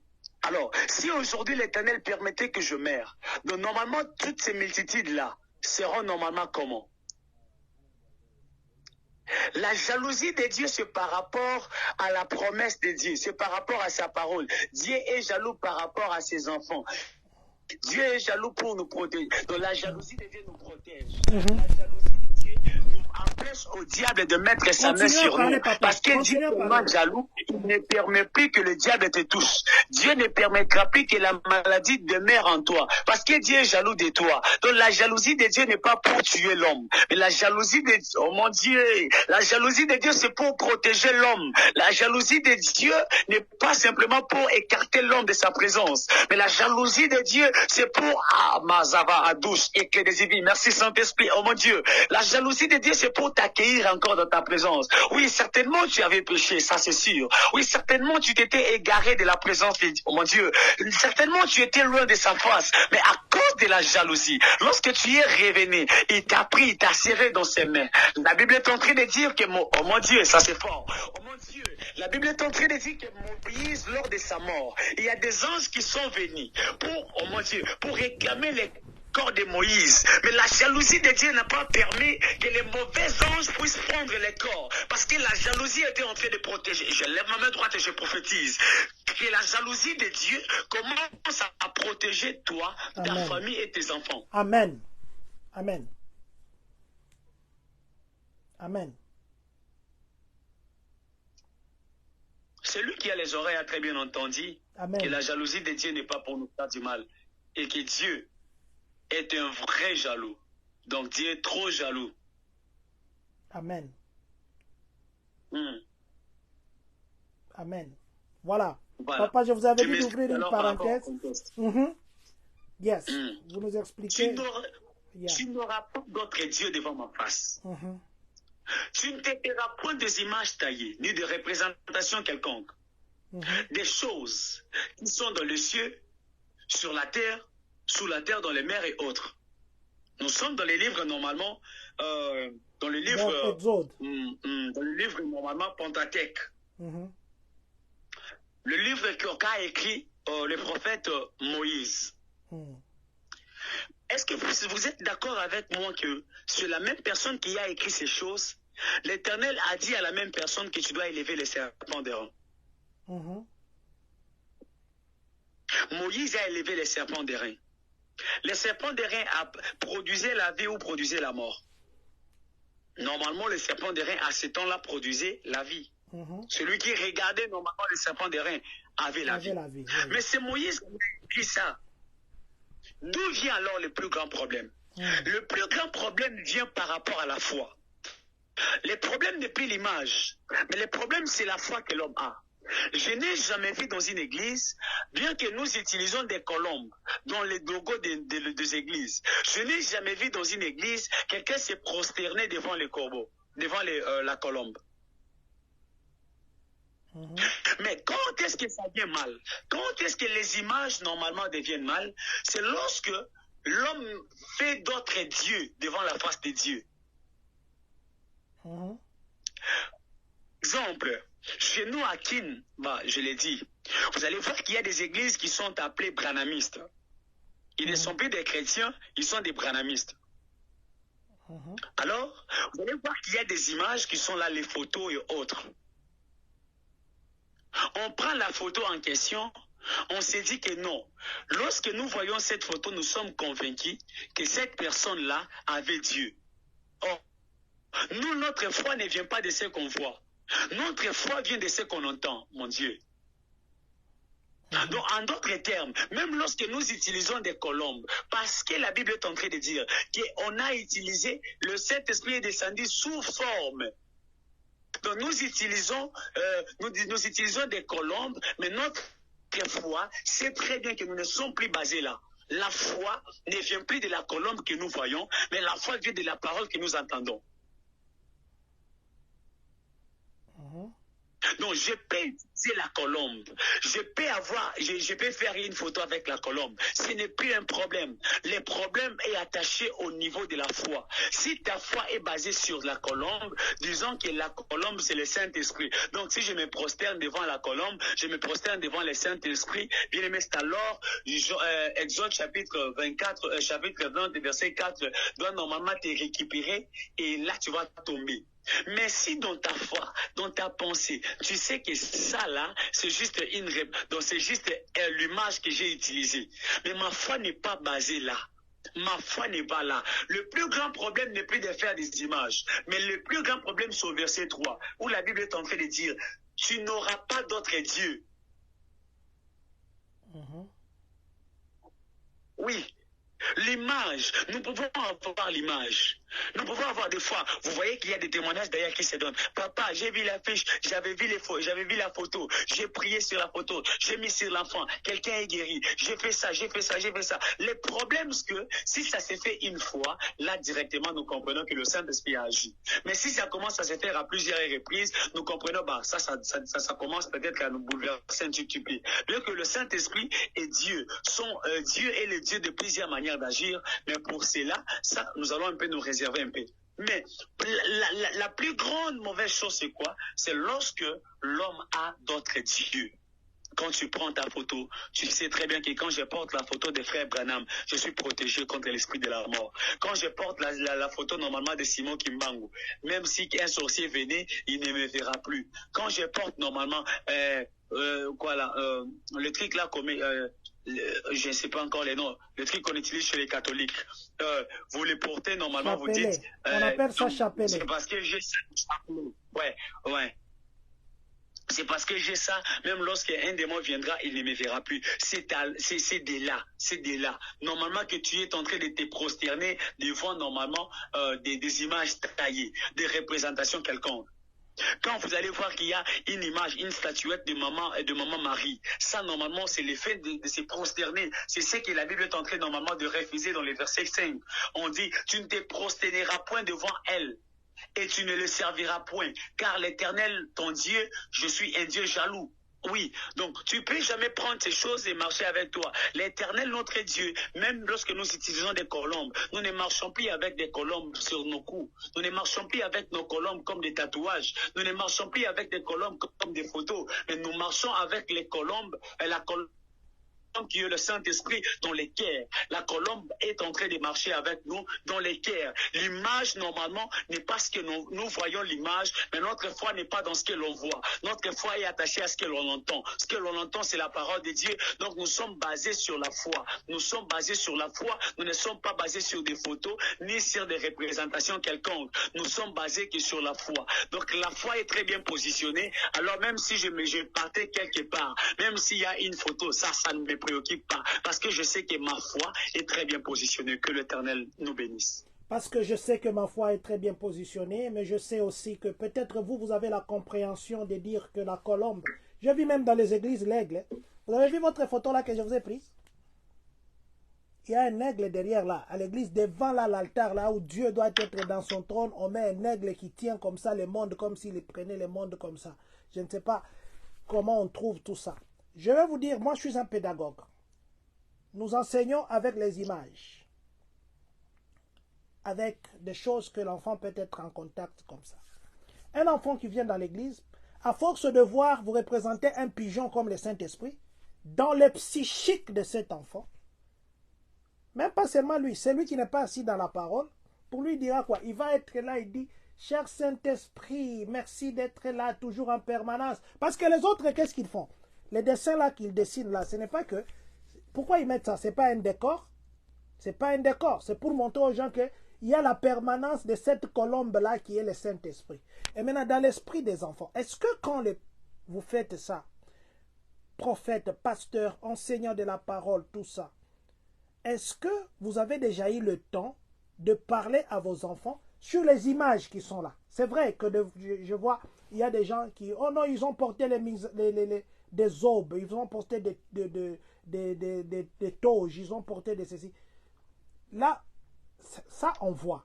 Mais est-ce qu'il y a un seul jour où on a pris un enseignement qui dit, d'ailleurs, quand on parle ici, demain, si Dieu le permettait, on va parler des animaux bibliques. Les animaux dans la Bible. La Bible a parlé beaucoup d'animaux. Pourquoi la Bible a fait allusion à ces animaux? Et qu'est-ce que l'animal là signifie? Pourquoi l'Église ne prend pas le temps d'expliquer à ses fidèles qui sont les enfants qui viennent et disent, vous voyez comme on a dessiné là-bas l'aigle qui tient l'Afrique ou qui tient le monde. Ça veut dire ceci. Vous laissez les gens dans le flou. Ils voient la colombe là qui descend avec beaucoup de lumière. Les enfants, ils savent que la colombe là, faites l'expérience, demandez aux enfants, le Saint-Esprit c'est quoi? Ils vont vous dire c'est la colombe. Est-ce que vous prenez le temps de préparer l'église pour qu'ils comprennent que ce sont... Vous le faites seulement comme ça. Mais si vous devez le faire seulement comme ça, pourquoi le faire? Parce que les dessins là, comme vous l'avez dit, ça n'a aucun rôle dans l'église. Mais pourquoi vous le faites? Normalement, le dessin n'a aucun rôle dans l'église. Je vais vous amener quelque part où nous devons peut-être comprendre que nous ne sommes pas autorisés d'avoir la croix normalement de Jésus. On voit la croix dans nos maisons. On n'a pas de croix dans nos maisons. Mais au moins dans nos pensées, nous pouvons penser à ça. Lorsqu'on dit lorsque je prie, je sais que je suis en train de me rendre au bas de la croix. Et dans mon esprit, je vois que je suis au bas de la croix. Lorsqu'on parle du Saint-Esprit, chacun sera en train de grandir par rapport à l'âge qu'il a dans les choses de Dieu. Avant, on nous disait que la prière est un dialogue entre l'homme et son Dieu. Nous le savons. Oui. À avancer, nous avons compris que la prière, plusieurs personnes ne savent plus prier parce qu'ils ne savent plus comment dialoguer dans la prière. On a commencé à comprendre certaines choses, que c'était juste l'âge qui ne permettait plus aux pasteurs de nous dire certaines vérités. Et lorsque nous avons grandi, alors ils ont la capacité de nous dire la vérité. Écoute une vérité.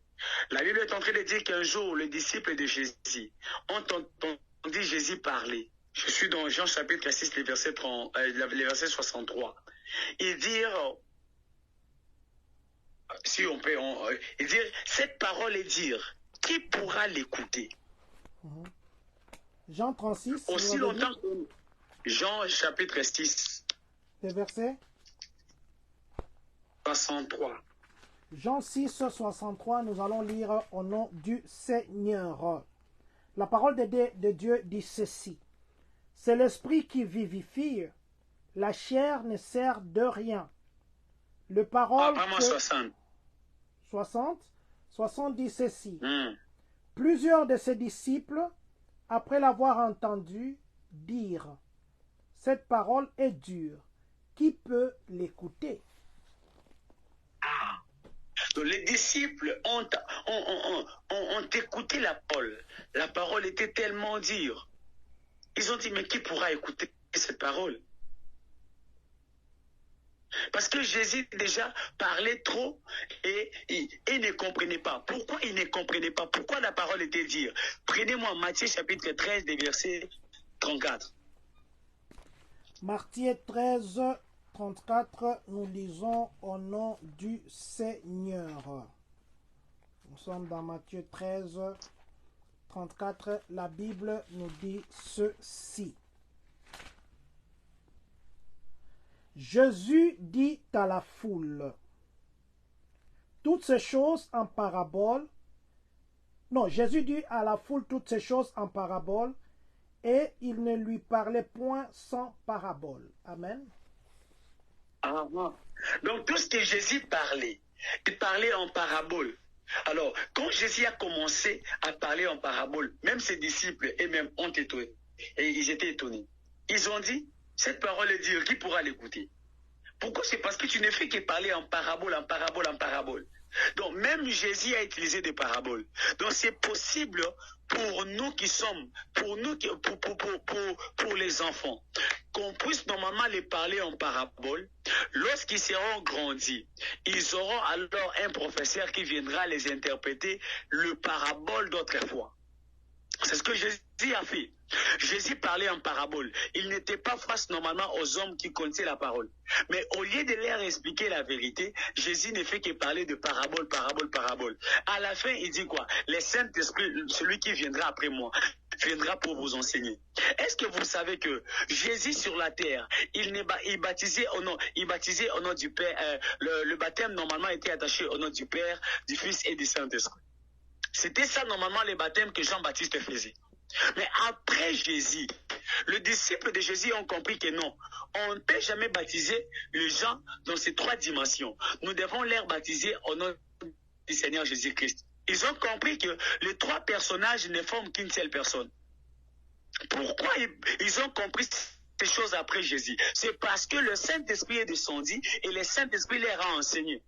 Donc, utiliser des colombes, utiliser des faits, utiliser toutes ces choses-là, nous les utilisons juste pour parler du Saint-Esprit, parce que la Bible est là, la Bible est en train de dire d'ailleurs que c'était le Saint-Esprit descendu comme.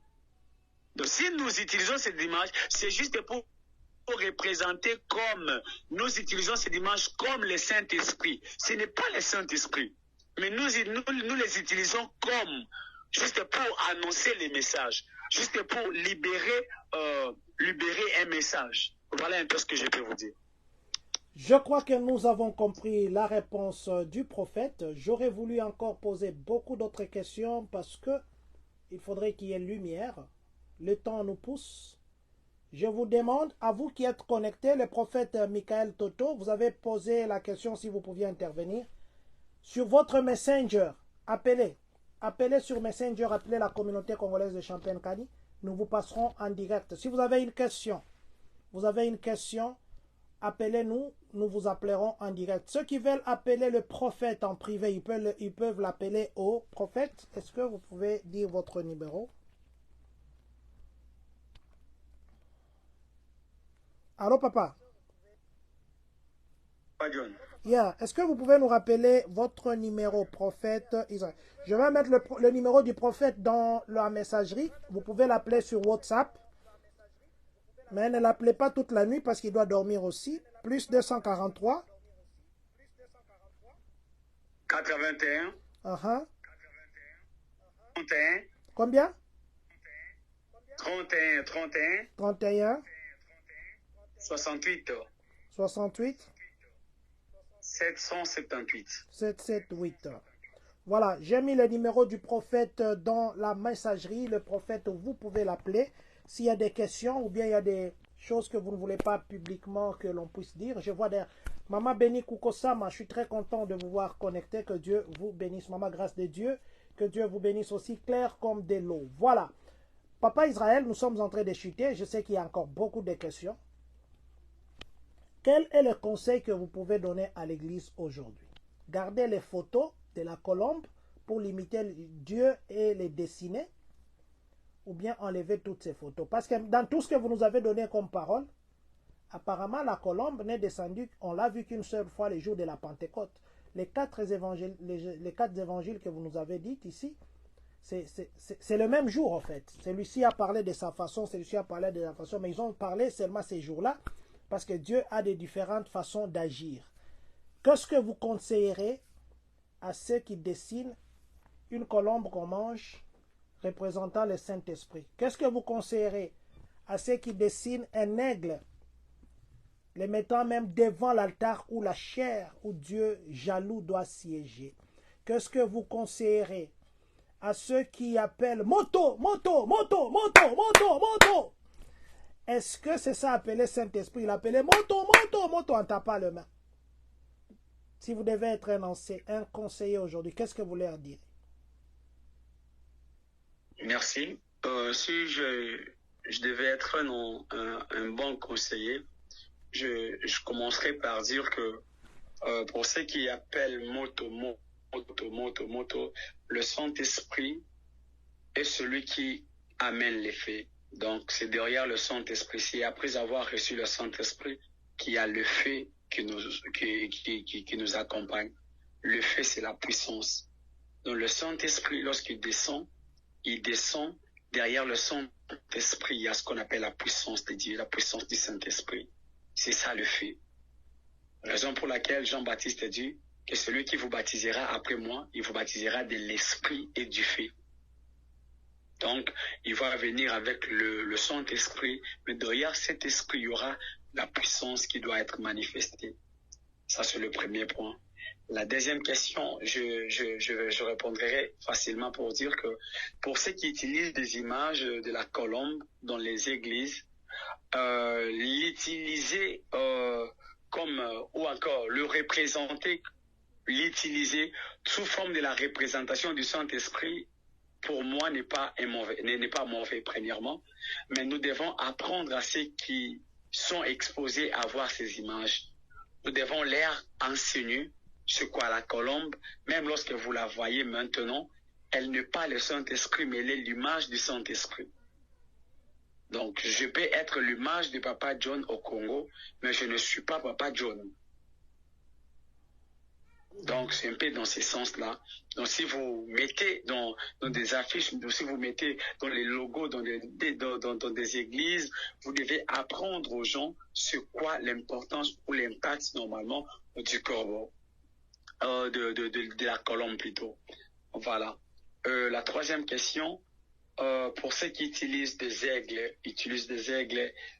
dans des églises.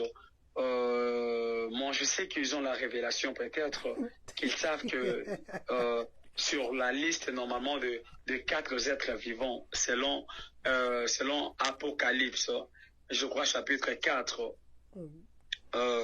on a utilisé normalement les 4 images. On a utilisé les 4 images. On a dit que le premier être vivant a l'image, oui, je crois, les versets 4, le chapitre 4, je crois, vers le verset 9. On est en train de nous parler de 4 êtres vivants. Au verset 7, déjà, on commence d'ailleurs. On dit l'autre à l'image d'un aigle, l'autre à l'image d'un lion, l'autre à l'image d'un veau, l'autre à l'image. Donc, c'est par rapport normalement à ces images qu'on est en train de voir que dans une église, on a mis aussi l'image de l'aigle. Est-ce qu'on est en train de parler de la représentation de l'un parmi les 4 êtres vivants? Je dirais non. Parce que les images de tous ces 4 êtres vivants sont les images normalement que Christ a apportées. La Bible est en train de dire, vous devez d'ailleurs savoir que le Saint-Esprit aussi avait l'image de l'aigle. Et la Bible dit que Dieu a dit à Moïse, il a dit au peuple israélite, n'oubliez pas. Parce que lorsque l'Éternel les faisait sortir de l'esclavagisme de l'Égypte, il a dit qu'il les a apportés sous les ailes d'un grand aigle. Qui est le grand aigle si ce n'est Dieu lui-même? Donc le Saint-Esprit était en train de les transporter, de les déplacer d'un lieu à un autre. Raison pour laquelle il représente le Saint-Esprit sous forme normalement de l'aigle. L'aigle qui peut normalement nous porter d'un lieu à un autre. L'aigle qui peut normalement nous porter sous ses ailes d'un pays à un autre, ou encore de l'esclavagisme à la liberté, ou encore de l'Égypte à la terre promise. Voilà un peu si je peux bien répondre à ces 3 questions. Merci beaucoup. Voilà, nous avons compris le prophète, nous avons compris que 2 fois peut-être, il y en a qui condamnent les images, mais eux-mêmes ont des images. 2 fois peut-être, il y en a qui interprètent autrement les images des autres, mais eux-mêmes n'expliquent pas les images qu'ils ont. Il y en a peut-être qui dessinent les choses dans l'église parce qu'ils ont vu une autre église dessiner. Devons-nous condamner ceux qui viennent dessiner? Devons-nous condamner ceux qui veulent faire une décoration en dessinant des gros trucs à l'altar devant là-bas à la chair? Devons-nous condamner ces chrétiens qui viennent à l'église, qui disent Amen sans comprendre pourquoi ils disent Amen? Devons-nous condamner ces gens qui regardent de loin, qui jugent des histoires, qui ne comprennent pas ou qui pensent comprendre, mais en réalité ils ne comprennent tellement pas? Ou devons-nous juger notre conscience? Nous sommes venus avec le prophète, il a parlé. Vous avez compris. J'ai dit, ceux qui avaient des questions, ou si vous avez des questions, j'ai la machine à côté, j'ai l'ordinateur, appelez, nous vous prendrons en direct, appelez sur Messenger. Il y a une question qui est venue dans les commentaires de Maman Grâce de Dieu. Papa, Maman Grâce de Dieu a dit ceci. Je ne connais pas le verset qui précise si Jésus baptisait les hommes au nom de Jésus-Christ ou du Père et du Fils. Si vous pouvez nous aider, prophète. Maman Grâce de Dieu a besoin normalement d'un verset où la Bible est en train de parler du baptême dans ces trois dimensions, le baptême que Jésus faisait. Il dit, je te baptise au nom de mon papa, à mon nom personnel. Non, non, elle ne m'a pas bien saisi. Je dis ça. Lorsque Jésus était là, Jean-Baptiste continuait toujours à faire du Fils et du Saint-Esprit. Je vais vous donner le verset. Je crois que je suis déjà en train de le chercher. Et Jésus lui-même baptisé au nom de qui?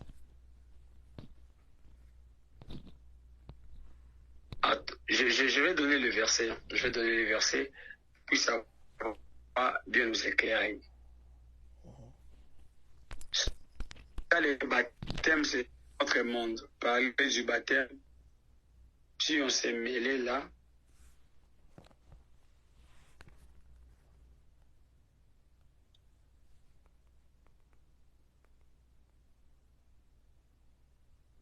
voilà, le temps que le prophète trouve la question, je demande à tous ceux qui peuvent encore avoir une autre question, parce que nous sommes en train de chuter. S'il y a une question qui vous passe par la tête, si vous ne pensez pas que vous allez écrire, appuyez seulement, allez dans la messagerie, appelez seulement la communauté congolaise. Vous passerez en direct, vous poserez votre question. Voilà. Le temps que le prophète trouve la question et la réponse.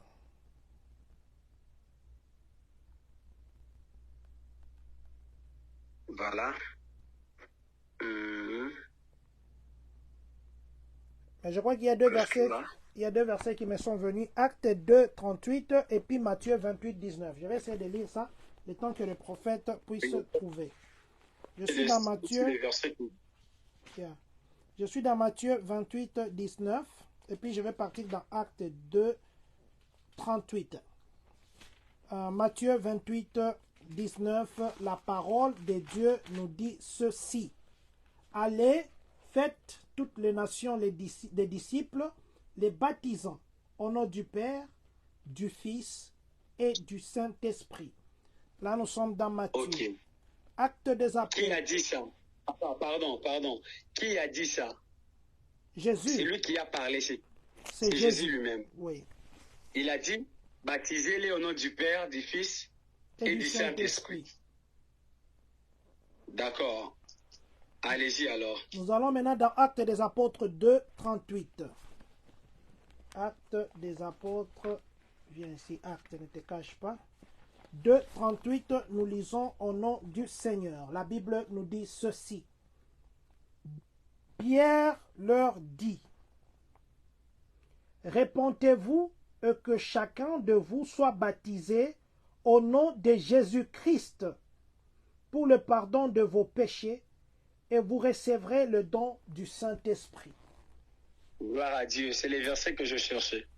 Merci Amen. Pour nous avoir aidés, Papa John.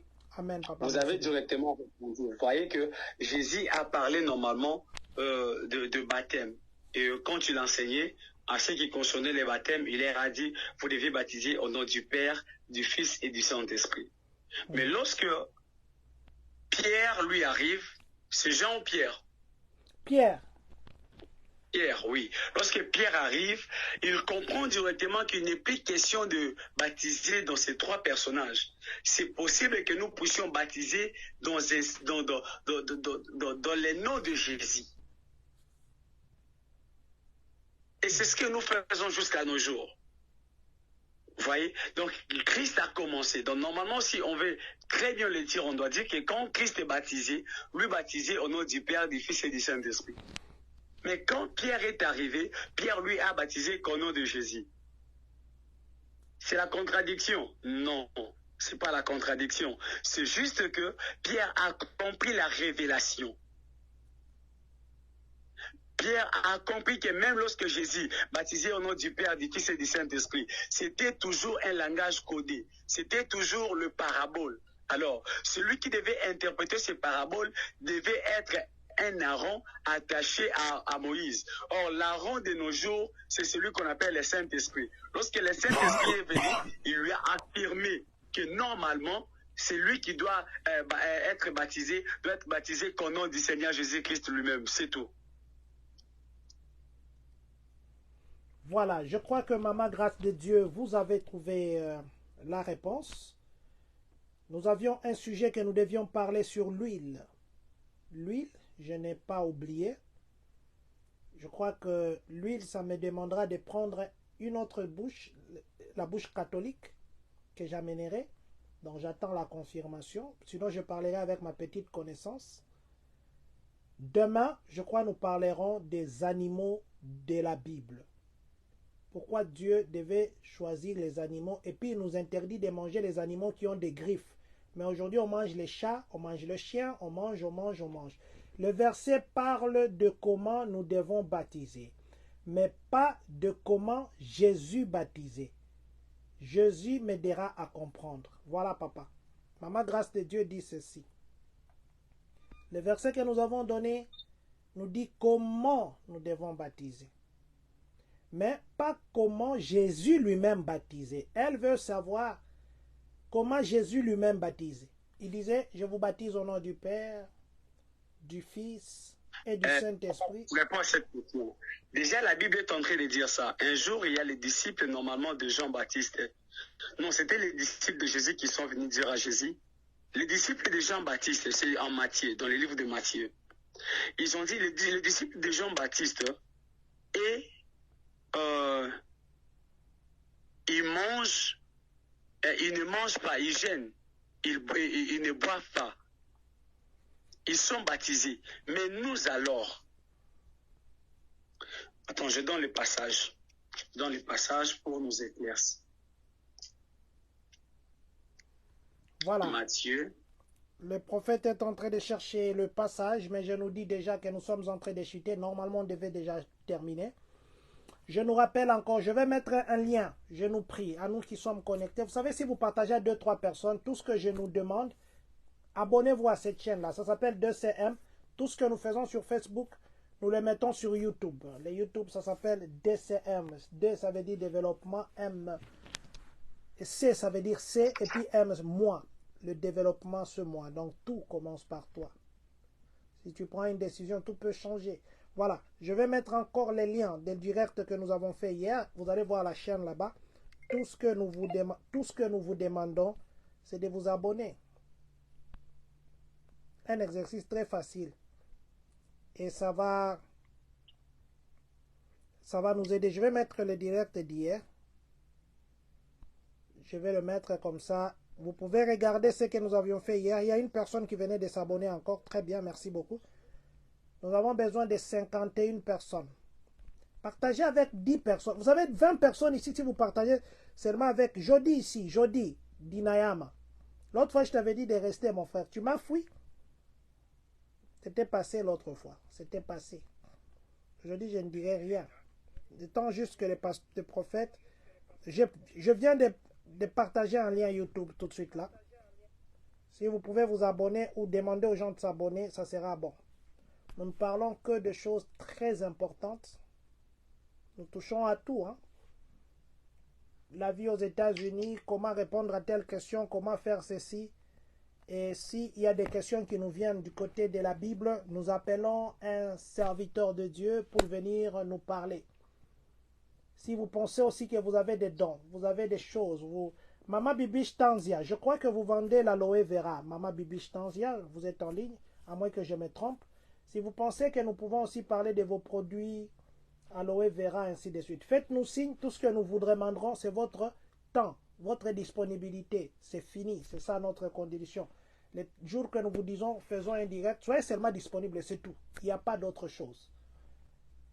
Si vous pensez que vous avez une grâce, vous avez une activité que vous vouliez partager ou une expérience, pas des choses qui ne sont pas dans l'éducation. Ça veut dire que tout le monde ne peut pas écouter. Nous ne parlons que éducation, nous ne parlons jamais en dehors de valeurs de l'éducation. Voilà, Papa John, si vous pouvez nous prendre Marc chapitre 10, les versets 38. Marc 10, 38, nous sommes dans la Bible, le Nouveau Testament. Marc 10, 38, nous lisons au nom du Seigneur. La Bible nous dit ceci. Jésus leur répondit, vous ne savez ce que vous demandez.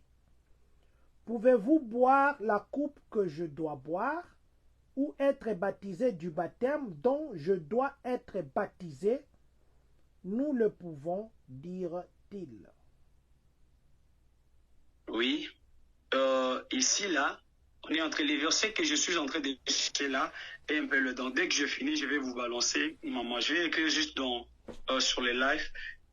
Le verset là que j'aime, c'est le verset qui dit les disciples sont venus dire à Jésus que les autres ils sont baptisés, les autres ont ceci, cela, et tout. Mais qu'est-ce que vous faites pour nous? C'est d'ailleurs à cause de Jean-Baptiste que même ses disciples ont une fois demandé à Jésus de savoir, de les apprendre comment prier. Parce que les disciples de Jean-Baptiste priaient alors que les disciples de Jésus ne priaient pas.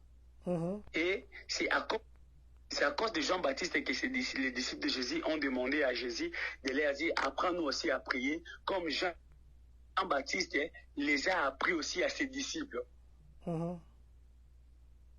Oui, c'était par rapport à ça. Donc, lorsqu'il s'agit de baptême, normalement, on ne peut jamais parler de baptême superficiellement. Dire que Jésus baptisé au nom tel, est-ce que Jésus baptisé au nom du Père, du Fils et du Saint-Esprit? Est-ce que non, on ne peut jamais parler superficiellement. Mais s'il nous faut parler du baptême, nous devons prendre le temps d'entrer dans la profondeur, d'avoir juste un thème, le baptême. Apparemment, c'est au travers de ces thèmes que nous devons alors faire sortir la pensée de Dieu, parce que nous savons qu'il y a les baptêmes du feu, il y a les baptêmes de l'esprit, il y a les baptêmes d'eau, il y a le baptême de Moïse, il y a les baptêmes des morts, il y a plusieurs baptêmes dans la Bible. Alors, nous devons Papa Israël, comment est-ce que... Papa Israël, est-ce que ce n'est pas Luc 7, 18 à 42? C'est un long verset, Luc 7, 18 à 42. Je crois que si je termine de lire, on va arrêter les directs parce que on va voir si c'est ça. Nous sommes dans Luc 7, 18 à 42. Je vais lire très rapidement au nom du Seigneur. La Bible nous dit ceci. Jean fut informé de toutes ces choses par ses disciples. Il en appela 2 et les envoya vers Jésus pour lui dire, « Es-tu celui qui doit venir ou devons-nous encore attendre un autre ?» Arrivé auprès de Jésus, il leur dit, « Jean-Baptiste nous a envoyés vers toi pour dire, « Es-tu celui qui doit venir ou devons-nous en attendre un autre ?» À l'heure même... Non, c'est pas celui-ci. Ouais, c'est pas ça. C'est pas ce que je cherche. Ça va venir. Ça viendra. Donc, déjà... Voilà. Papa, je crois que... Maman grâce de Dieu, Maman Bibi Tanzia, ok, je vous chercherai pas ce week-end, je suis chargé. Je vous chercherai le week-end prochain. Si je ne vous appelle pas, faites-moi signe même le jeudi ou vendredi, comme ça on pourra le faire. Généralement, je ne tourne pas vers le prophète le samedi. Le samedi prochain, on pourra le faire. Voilà, on pourra le faire. Papa Israël, Je voudrais que vous puissiez, parce que j'ai lutté pour qu'on fasse 1h30, je crois qu'on a fait 1h45 par là. Si vous pouvez nous recommander les restes de ce moment entre les mains de Dieu. Maman, grâce de Dieu, je m'assurerai que demain, je commence le direct par votre question. Que le prophète nous donne ces versets-là pour que ça puisse nous édifier, nous tous. Nous disons merci à Papa Baba Wangu. Nous disons vraiment merci. Ce n'est pas facile de tourner le direct chaque jour, chaque jour, chaque jour. Et à tous ceux qui nous suivent, je vais vous dire que nous ne préparons pas des questions que nous posons à Baba Wangu. Nous lui posons des questions qui nous viennent. Et nous sommes contents pour la grâce que Dieu a mis en lui. Les questions que nous avons, peut-être que vous les avez aussi. Ou peut-être vous avez d'autres questions ou d'autres sujets ou des choses que vous ne comprenez pas. Si c'est dans le domaine de la Bible, dites-nous, nous poserons des questions à Baba Wangu. Si c'est dans le domaine de l'immigration, dites-nous, nous pouvons essayer d'en parler. D'ailleurs, l'autre fois, j'ai parlé de comment avoir la green card dans ça. Je parlerai aussi de comment vous pouvez venir expliquer en détail comment faire venir quelqu'un comme fiancé ici aux États-Unis légalement. Je parlerai des programmes CORP où vous pouvez faire venir quelqu'un à partir du Congo, mais il faut qu'il soit dans les camps des réfugiés, être enregistré avant. J'avais dit l'autre fois, mais ça c'est le moyen le plus sûr, vous avez quelqu'un vous sponsorisez depuis là-bas. Mais avec Baba Wangu, nous allons parler de ça. Et ce n'est pas facile, comme je disais, chaque jour on vous pose des questions que vous n'avez pas préparées. Chaque jour, il y a des gens qui sont sauvés, chaque jour il y a des réponses qui viennent. Papa, en tout cas, nous vous disons au nom de cette très grande communauté de partout, merci infiniment pour tout ce que vous faites. L'enseignement que vous donnez, ne pensez pas que ça tombe sur des pierres, ça tombe sur la terre très fertile. Ne vous étonnez pas demain quand je vais commencer à parler aussi, je dirai, oh mon Dieu, oh mon Dieu. Là, sachez que vous avez déjà une petite sémence qui vient de commencer à s'aimer dans les gens. Que Dieu vous bénisse, nous vous disons merci, nous vous laissons ce moment pour clôturer, peut-être dire les choses que vous auriez bien voulu dire que vous n'avez pas pu dire, ou encore annoncer quelque chose qui peut vous passer, et après vous priez pour nous recommander la journée de demain, et demain nous serons encore à direct, à 17h juste. Voilà. Seigneur, nous te bénissons. Merci Seigneur Jésus de nous avoir conduits pendant ces moments. Merci pour la puissance du Saint-Esprit qui a été déversée au travers de la prédication. Merci Seigneur Jésus parce que les oreilles, nos cœurs, Seigneur Jésus, les oreilles ont écouté, nos cœurs ont saisi. Merci Seigneur de nous avoir donné la force. Merci Seigneur Jésus d'être au contrôle de toutes choses. Je bénis tout un chacun, je bénis toute la communauté. Je bénis les hommes de Dieu qui nous ont suivis, que l'Éternel, le Dieu de nos sacrifices, le Dieu que vous servez, vous bénisse abondamment. Je prie que le ciel s'ouvre sur nous, que le miracle nous accompagne, que l'Éternel nous rende au-delà de nos imaginations, que l'Éternel nous récompense, que l'Éternel nous donne au-delà de nos imaginations, qu'il nous bénisse abondamment, que la gloire de Dieu soit votre partage, que plus rien ne soit comme avant. Soyez totalement bénis. Au nom puissant de Jésus, je ainsi prié. Amen. Amen.